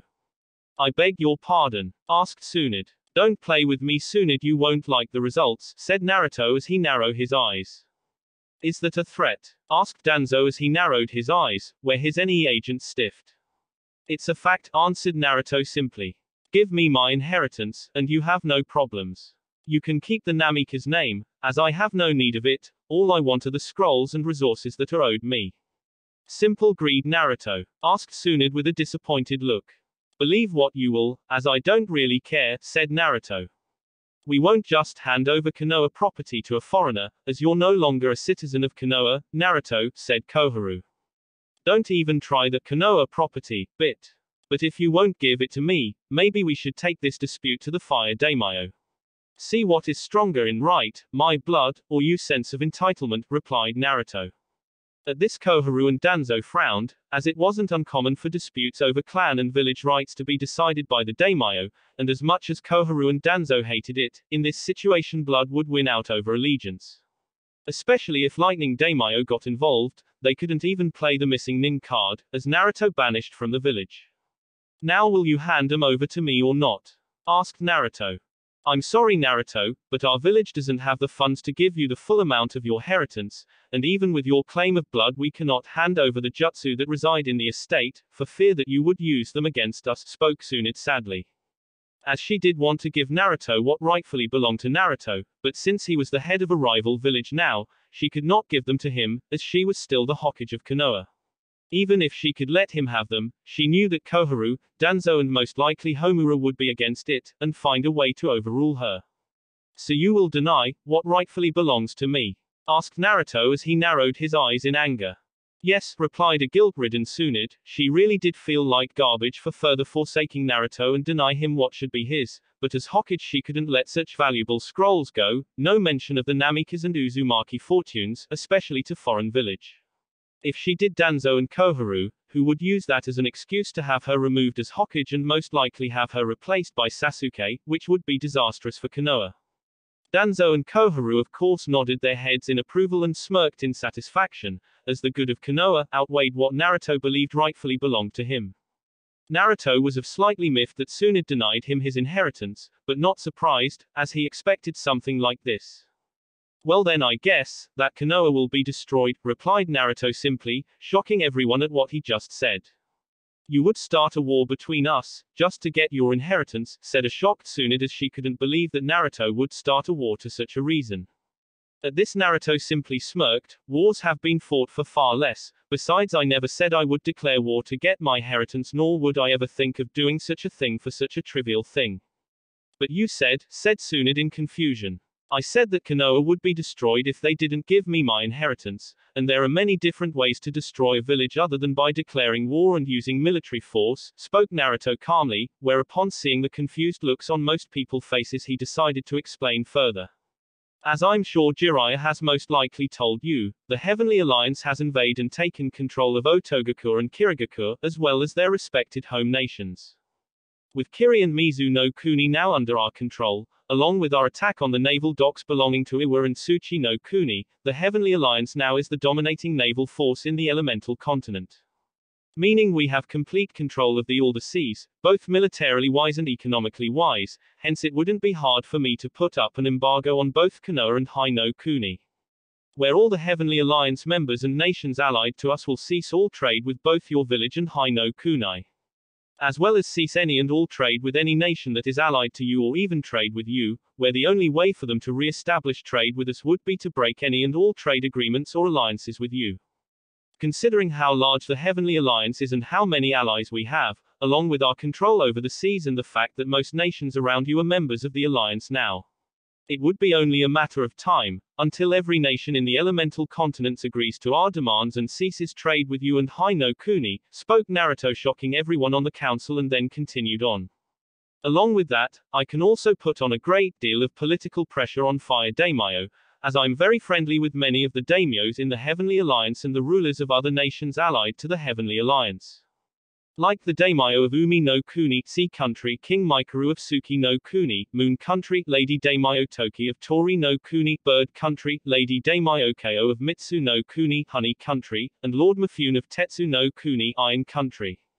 Also, I'm sure I can get the support of the new daimyo of Mizu no Kuni, the soon-to-be daimyo of Ta no Kuni, Rice Field Country, Prince Mochi, and the daimyo of Nami no Kuni, Wave Country, considering I helped save or free their individual nations.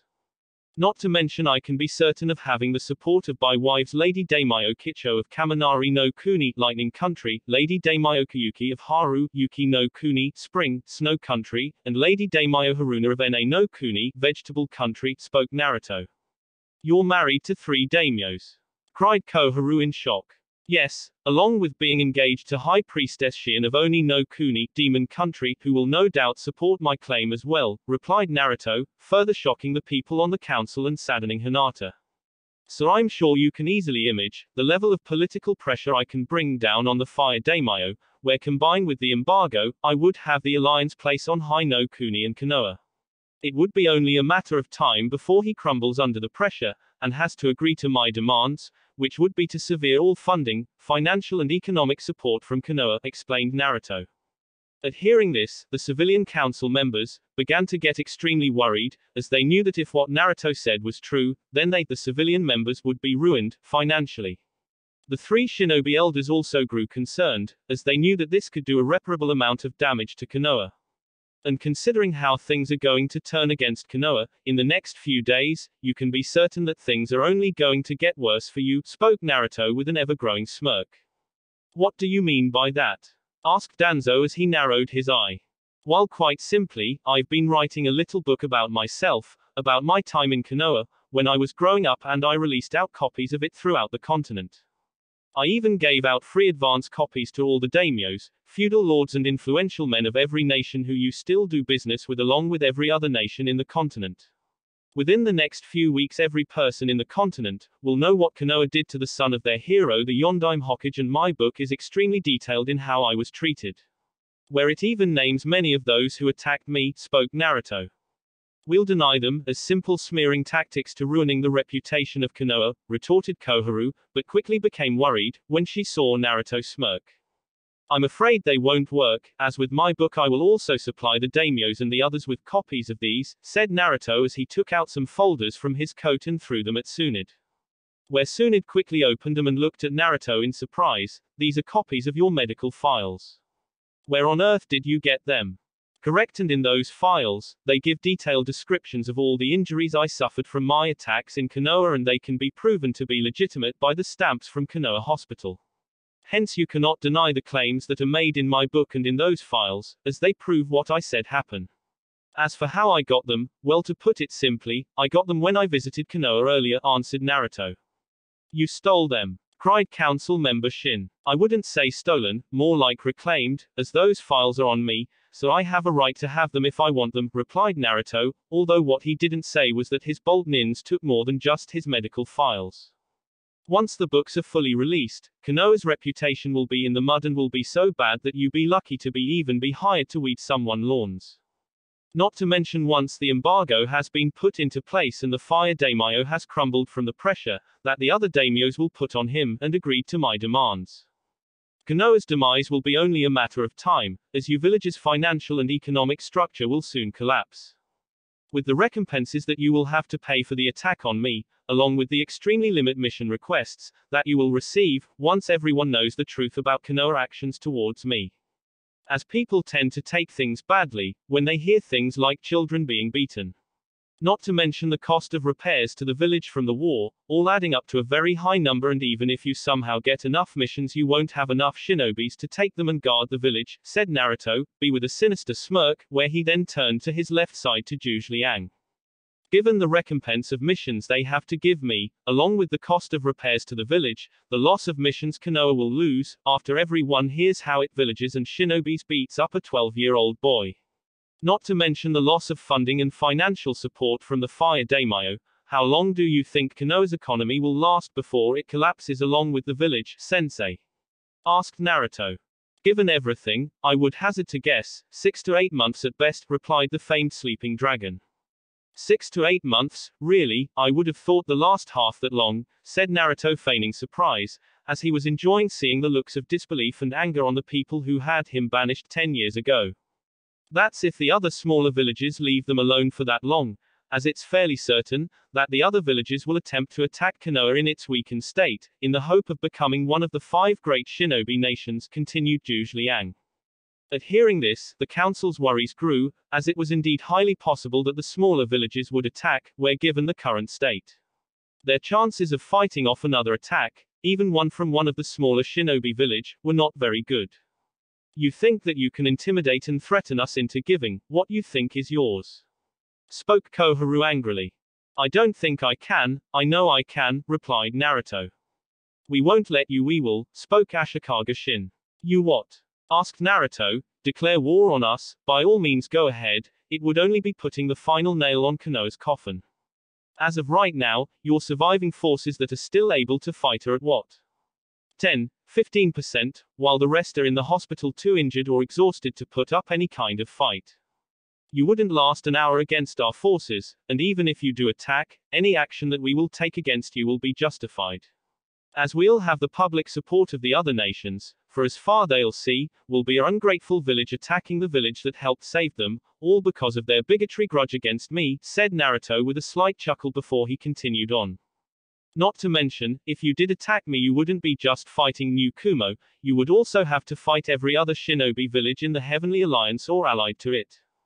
Along with the samurai of Tetsu no Kuni, due to our mutual defensive pact, where if either of us is attacked unprovoked by another nation, then we'll come to each other's defense, and I can assure you, Suna will not come to your aid this time, and would be more likely side with us. Especially since Gaara has asked for an alliance between Suna and the Heavenly Alliance, said Naruto, shocking Tsunade and the council. Suna is betraying us, spoke Choza in surprise. I wouldn't really put it like that, as Suna hasn't been really your ally for a while. The only reason they even helped you was because they'd a score to settle with Orochimaru and Oto.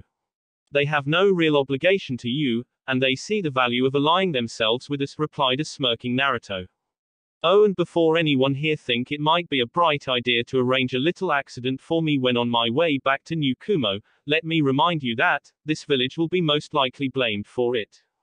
Where I'm sure that Jiraiya has told you all as well, how much the people of New Kumo care for me, hence I believe it would be obvious that they would be greatly unhappy at my sudden death, after visiting my former homeland here. You should also know that I have already named my successor, so that in the event that anything should happen to me, he will immediately take my place as Raikage, and I think you'd be also interested to know that he is the only person in New Kumo whose strength, power and skill can rival my own. I'm sure that Jiraiya has even already told you about him, Seiwa Anasu the Kumo no Ashiryu, Ice Dragon of Kumo, or as the people of Mizu no Kuni and Kirigakura call him now Kurosui no Kami, God of Ice and Water, spoke Naruto. Enjoy the shocked look on Jiraiya's face.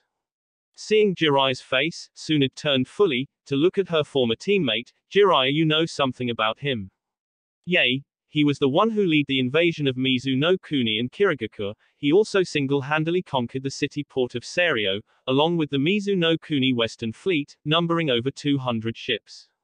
He did it by bombarding the city with giant ice spikes from the sky, along with freezing the dock and the city over with ice, where no one could even get out of the buildings they were in. Forcing the lord ruling the city-port to surrender, spoke Jiraiya, shocking everyone on the council. At the fact that one man could conquer an entire city by himself, as well as an entire armada, not only that, but it made many nervous at the fact that there was someone else that was as strong as Naruto in New Kumo. I'm impressed that you even heard about that. I guess all that time you spent gallivanting, when I was growing up, wasn't a total waste after all, spoke Naruto with a slight sneer, which made Jiraiya wince at Naruto's jab at him being a lousy godfather to him. After which Naruto then turned his attention away from his former teacher, Godfather. Now as saying, not only would my untimely death result in the anger of my village, but you would also have to deal with the fury of wives, or to be more precise my wives who are daimyos. As I'm sure that killing the husband of the rulers of 3 nations, who also happens to be the fiancé of another, would not go well for Konoha. Meaning you would not only have to face the armies of New Kumo and its shinobi allies, but also the combined armies of Haru, Yuki no Kun, Oni no Kuni, Kaminari no Kuni, Na no Kuni.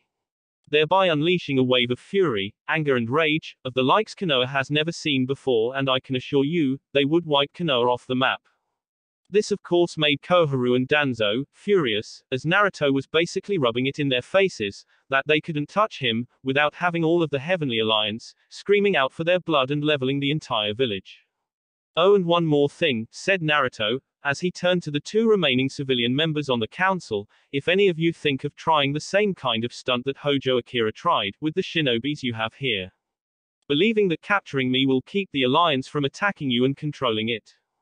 Then let me remind you that I'm back to full strength, meaning that they're not a shinobi alive in this village that can stand up to me in a fight. Also I have my 4 bodyguards here, 3 of them being Jinchurikis, while Okatsu holds the Salamander contract, one of the strongest summons known. She is also an extremely skilled shinobi, where she is skilled enough to give even you a run for your money, old hag, said Naruto as he looked at Tsunade. Along with them, I have my other wives as well as Masato here, who are all highly skilled shinobis, who are capable of taking on any of your best shinobis. Also I have Sayuri-sensei, who is an A-rank shinobi, and Mist Tsuhide, an S-rank shinobi, along with Juge Liang-sensei, who is a cage-level shinobi, whose reputation you're all familiar with, and if they're not enough to convince you otherwise, then these people will, spoke Naruto. Upon which, he then snapped his fingers, where 80 storm nins then appeared out of the wall like ghosts, from behind the Konoha shinobis along the wall and behind the shinobis in the rafters of the ceiling. 12. Several of the 80 storm nins then quickly came up from behind the Konoha ninjas, both along the walls and up in the rafters of the ceiling, brought their kunais, tantos and katanas to the Konoha ninjas' necks, keeping them from moving. The remainder of the 80 storm nins then quickly surrounded the Konoha council. Naruto, what is the meaning of this? Cried Tsunade as she stood up. Just some added protection, as you hardly expect me to have such a light guard with me, when I'm surrounded by shinobis who most likely want me dead, given how I was attacked twice by shinobis of this village, said Naruto with a cheeking smile.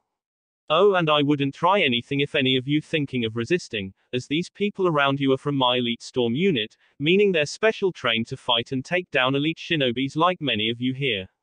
But don't worry, no harm will come to any of you, as long as you don't try anything against me or any of them. Danzo of course narrowed his eyes, at seeing all his agents captured, as everyone in the room was basically at Naruto's mercy. Now I ask one more time, will you hand over my inheritance to me, or will I have to follow up with my threat, spoke Naruto serious. At this Tsunade sighed, as regardless of the current situation with Naruto Storm Nins, Naruto could bring down Konoha's economy, along with the village itself, without lifting a finger. Very well, we will relinquish control of the Namikaze estate to you, spoke Tsunade, ignoring the protests of Danzo, Koharu and the civilian council members. Oh, I already have control of the estate itself, as before I came here I took down the barrier around the estate and sent my shinobis to secure it and everything in it. I just want you to hand over the money, since only the Hokage can release my mother's and Namikaze's frozen accounts. Along with them, I want the letters and documents in your secret cabinet, belonging to my mother and Namikaze, said Naruto. Fine, but we don't have enough currency in the village to give your full inheritance, explained Tsunade. Well then I sure we can come to some kind of arrangement, like say giving me half your annual funding from the Fire Daimyo and have the half the payments of all your missions, said Naruto smiling. You can't be serious, spoke council member Shin. Very much so, replied Naruto. So you expecting us to give up half our funding and our mission payments, until we paid back your entire inheritance to you, spoke council member Taichi angrily. With interest, and before you refuse, it's non-negotiable, you either accept or you will face the consequences, spoke Naruto seriously. This is extortion, cried Koharu furiously. I prefer to call it good business, as I get what I want and Konoha gets to survive a little longer, we all benefit from it, replied Naruto with a cunning smile, knowing they had no choice but to give in. Once Tsunade agreed, Naruto then was about to get off his seat, as his business was done with, but before he could, Tsunade spoke up again. Wait, Naruto, there's something I wish to ask you. Which would be? Asked Naruto with an unreadable look. I want to petition again, for an alliance between Konoha and the Heavenly Alliance, spoke Tsunade. Tsunade, are you out of your mind? After all that he has done to us, cried Koharu. She doing it, because she one of the few people in Konoha that still has any sense left, spoke Naruto. As she knows that given Konoha current condition, and given how it'll only get worse once you've done what I want, your village will be in no shape to stand against the smaller shinobi villages, who decide to try and take your place as one of the 5 great shinobi villages. Meaning the only chance that you have of surviving is that you make alliance with us. I agree, an alliance with the Heavenly Alliance would be in the best interest of the village, said Hinata, where the other clan heads along with the Anbu commander agreed. So will you agree to form an alliance with us? Asked Tsunade hopefully. No, replied Naruto simply. But why? Asked Jiraiya. Simple, like before, Konoha has nothing to offer that would make an alliance worthwhile, as given the state your village is in, it would be only a hindrance to us, plus word is already spreading about the attempt made on my life by Uchiha Sasuke. Not to mention how Konoha's people reacted to the news of me being alive, once they learn that, none of the alliance members will agree to an alliance with you, stated Naruto. There must be something you can do. After all, you the leader of the shinobi section of the Heavenly Alliance and founder of it, spoke Tsunade, as they were desperate. Well, there is one way, where you will receive the protection and help of the Heavenly Alliance, although it will come at a price and it wouldn't be exactly what you asked for, replied Naruto.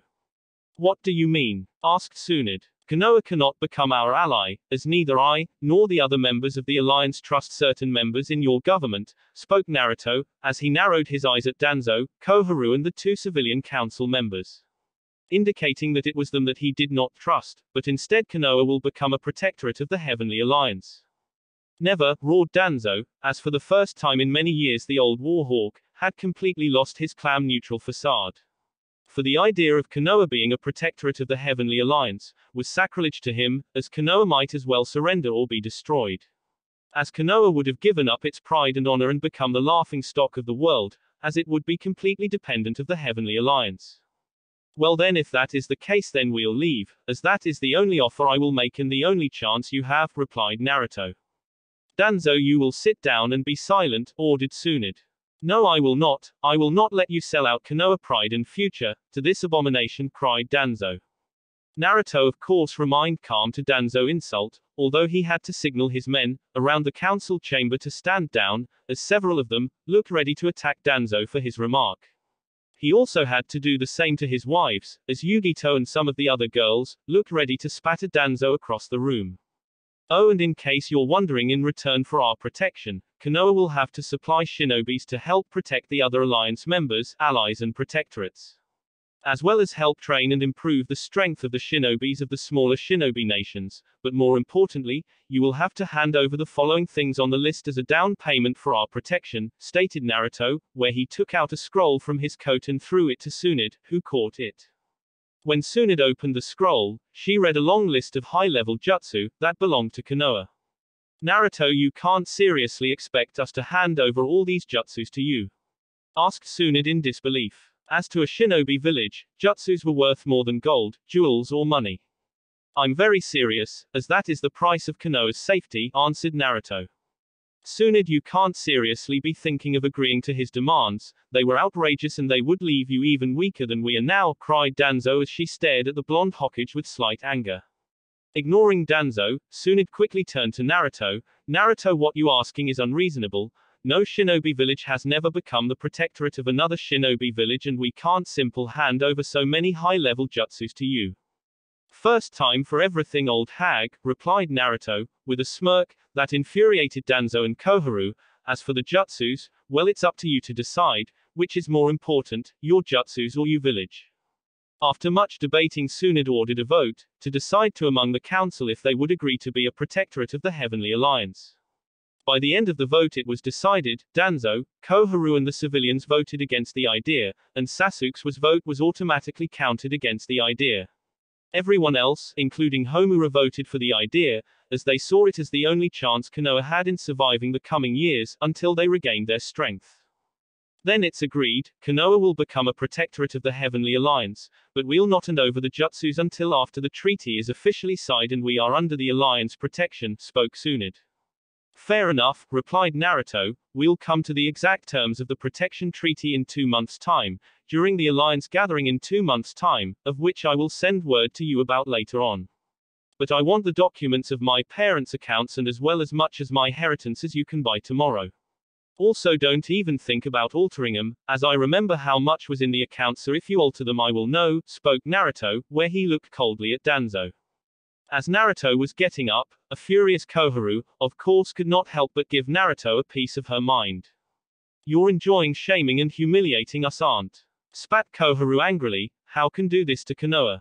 The place you were born and raised in, where she would have continued, but was stopped as a potent killing intent flooded the council chambers.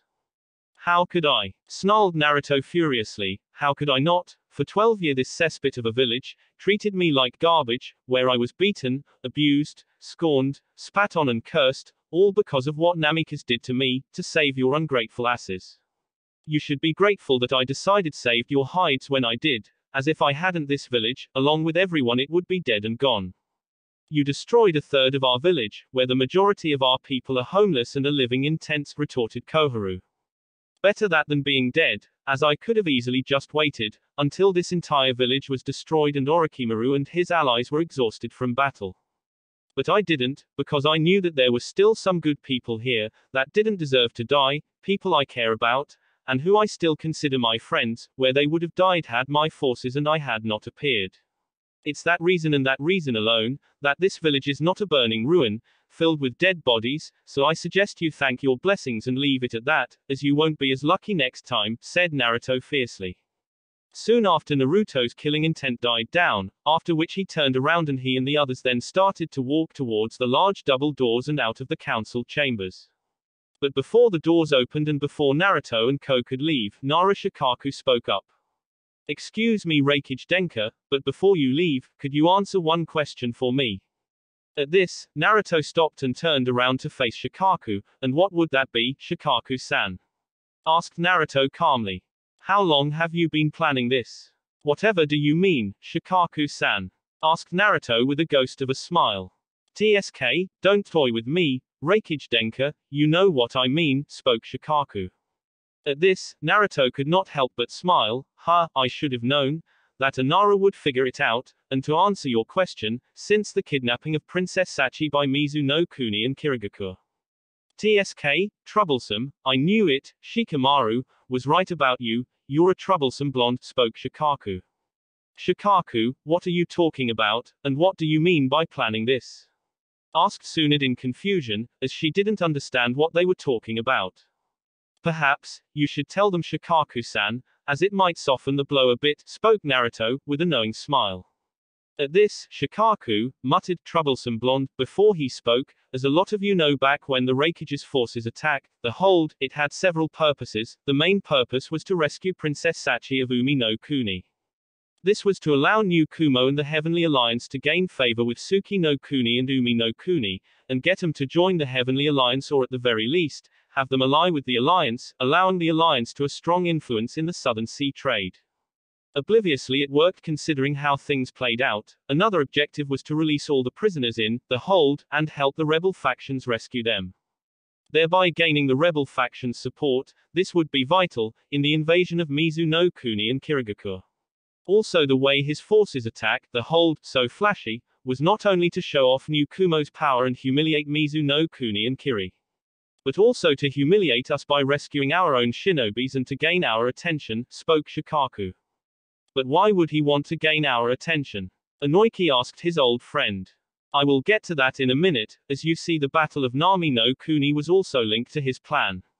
For when he saved Nami no Kuni, he not only humiliated us again, by defeating a force that not even our best shinobis could defeat, but gained a strategic basis for his other operation, where he could station a large force there under the guise of protecting Nami no Kuni, without rising suspicion, as without Nami no Kuni as a base to open a third front.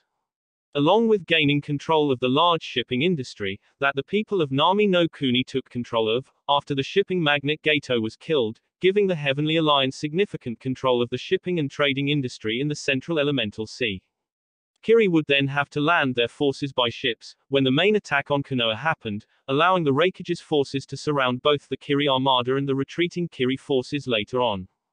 The Battle of Nami no Kuni also served to further gain out attention, as the Raikage knew that after hearing about New Kumo's military strength at the Hold, and after hearing first-hand of his power at Nami no Kuni, we would desperate to gain him and the Heavenly Alliance as our ally, due to our situation in the war. Thereby, we would send word to request an alliance, where he would come here, under the pretense of talking for the alliance, which in reality was to allow him entry into the village so that his covert forced to sneak around the village and get his medical files and who knows what else, said Shikaku, shocking and angering many on the council. He also most likely, continued Shikaku, purposely had his bodyguard Okatsu tell Kakashi and Sasuke about the Dojutsu seal, knowing that Danzo would send his agents to try and capture shinobis belonging to the Heavenly Alliance. Due to the threat they represent to us, where he then captured them and presented them to us, giving him the perfect excuse to leave the talks and disgracing village at the same time. Possibly even hoping to disgrace Danzo to the people and shinobis of the village, making him lose status and power in it. He also probably used the bad ending of the talks, to make Orochimaru feel certain, that New Kumo and the Heavenly Alliance wouldn't come to our aid, knowing that Haita was a spy for Orochimaru and would report the happenings of the talks to him. Thereby making Orochimaru and his allies feel safe from attack, by New Kumo and the Heavenly Alliance, and making them vulnerable to the Raikage attacks later on. At the same time as well, the Raikage gave us a fighting chance, so that we would last long enough for his main plan to work, which was another reason why he helped save Nami no Kuni, as without it Kiri couldn't open the third front against us and wreak further havoc on our forces. Along with that, he had Masato-san over there, informed Jiraiya, allowing us to set up a defense for Orochimaru's attack, and get assistance from Suna, so that we would last long enough and weaken Orochimaru's coalition forces. As Orochimaru's attack was the main point of Naruto plan, as not only did it leave Kiri, Oto and their host nations vulnerable to invasion, but it also laid out the main military might of the one force that could challenge the Heavenly Alliance, and weaken them as well as make them vulnerable to a sneak attack when they were busy fighting with us. The Raikage's plan also probably involved weakening Konoha and Suna at the same time, as destroying Orochimaru's coalition, as the arrival of the Raikage's forces, just when all our lines were about to collapse, was to perfect. Meaning his force was most likely positioned behind Orochimaru and his allied forces and waited till we were about to fall and when Orochimaru's coalition forces were too focused on the battle to watch their rear, allowing Naruto force to completely take Orochimaru and his allies by surprise and wipe them out all in one go, and severely cripple Suna and us at the same time, as given the losses and damage we took. It will be a long time before we fully recover, meaning New Kumo the Heavenly Alliance would be the most powerful force in the elemental continent, where they took out most of their enemies and rivals with a small force, with little lose, where no one will be able to challenge them. Also with these invasions of Ta no Kuni and Mizu no Kuni, they've rid themselves of two major enemies and turned them into his allies. By placing the rebel factions in charge, who would be pro-Heavenly Alliance and would depend greatly on it, to restore their nations, where they would most likely even ally with or join the Heavenly Alliance, strengthening its power and influence further, and giving them full control of the sea trade just as the Raikage mentioned earlier, spoke Shikaku, shocking Tsunade and the council even further. He even most likely knew that certain members on the council would attack him or try to have him arrested, allowing him to place hefty penalties on us for what happened. I'm also willing to bet that he planned on us wanting to ally with the Heavenly Alliance, given our current condition, which is why he had that list of justus belonging to Konoha at hand, finished Shikaku, leaving a completely stunned Tsunade, council members and Konoha shinobis, as they could not believe what they heard. So you're telling us that Konoha was nothing more than bait, to lure all of Naruto's enemies into one place and deal with all of them in one single go, with his small force, spoke Jiraiya in shock. Pretty much, replied Shikaku, as he had to admit, Naruto's plan was perfect, he had used his knowledge of them as well as Orochimaru to the utmost effect, by predicting how they would react, knowing what they would do, as well as lay out enough bait for them to do what he wanted them to do. After Shikaku had finished explaining, there was the sound of a single person clapping in the chamber. Said person was none other than Naruto, who was also smiling in amusement, at hearing how Shikaku had figured out the true goal of Operation Dive Storm. Well done Shikaku Sarden, I can see where Shikamaru get his brains from. I must say it's truly a pity that your clan is with Konoha, as the Heavenly Alliance would benefit greatly from the minds of the Nara clan. If you and your clan ever wish to join New Kumo, I would be more than happy to welcome you, spoke Naruto as he appalled Shikaku. So it's true? Asked Tsunade as she still had trouble believing it all.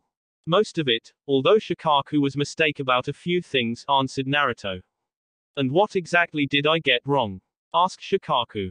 Well, I didn't recuse Kurani and her team, simply to humiliate Konoha, as I recused them because I still consider Lee and Choji my friends and Kurenai-san did nothing to earn my dislike and is Konohamaru's aunt. Haruna on the other hand, just lucked out, as I knew if I had my forces leave her behind Kurani and the others would refuse to leave. The fact is, if it had been her, Hitaki and the Uchiha, then you can be certain that I would have left them behind to be blown up, stated Naruto coldly, shocking those that knew Naruto at how callously he was acted. Another of your mistakes was that I saved Nami no Kuni simply because I wanted to station my forces there. I saved Nami no Kuni because I cared for the people there and I would have done it regardless of my plans. As for humiliating Konoha, that was just an added bonus, also weakening Suna was not part of my plan. Quite frankly, I would have preferred that Suna had stayed out of this fight, as I had no ill will towards Gaara or his village and planned on asking him to join the alliance, stated Naruto. When Naruto finished explaining, the room became silent, as no one could believe that they had been manipulated and used by Naruto. Danzo and Koharu of course took the news the worst, as they were fuming at being told that they had been moved around and toyed with like puppets on a string by a mere boy to them. It was especially aggravating to them, since they specialized in cloak and dagger operation, hence they couldn't believe they had been completely outwitted by Naruto in their own field of speciality. So you planned all this out, all to get revenge on us, spoke Danzo as he narrowed his visible eye.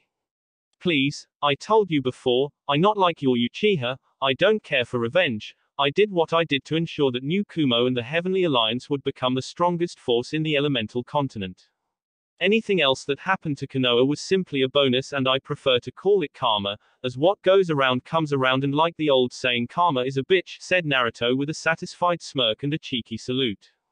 After which, he signaled for some of his storm agents to open the large double doors, where he and the others walked out. Upon which the storm nins let go of the Konoha nins around the council room and then retreated back into the wall, leaving Tsunade and everyone else alone in the room.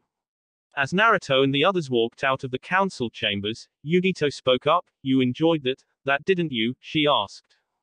More than Ichiraku ramen, replied Naruto as they walked out of the Hokage mansion and out into the streets.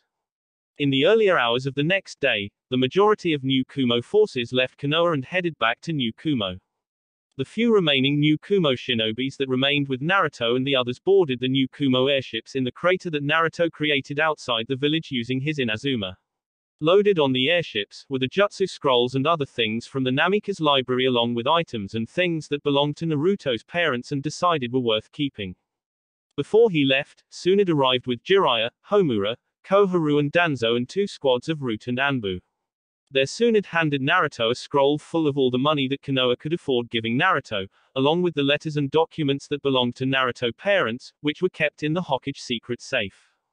When Naruto took the scrolls full of money and the letters and documents, he stated that when they come to the Alliance gathering in 2 months' time, to discuss the details and the arrangements of becoming a protectorate of the Heavenly Alliance, and how exactly they would pay back the rest of Naruto's inheritance, with the added interest.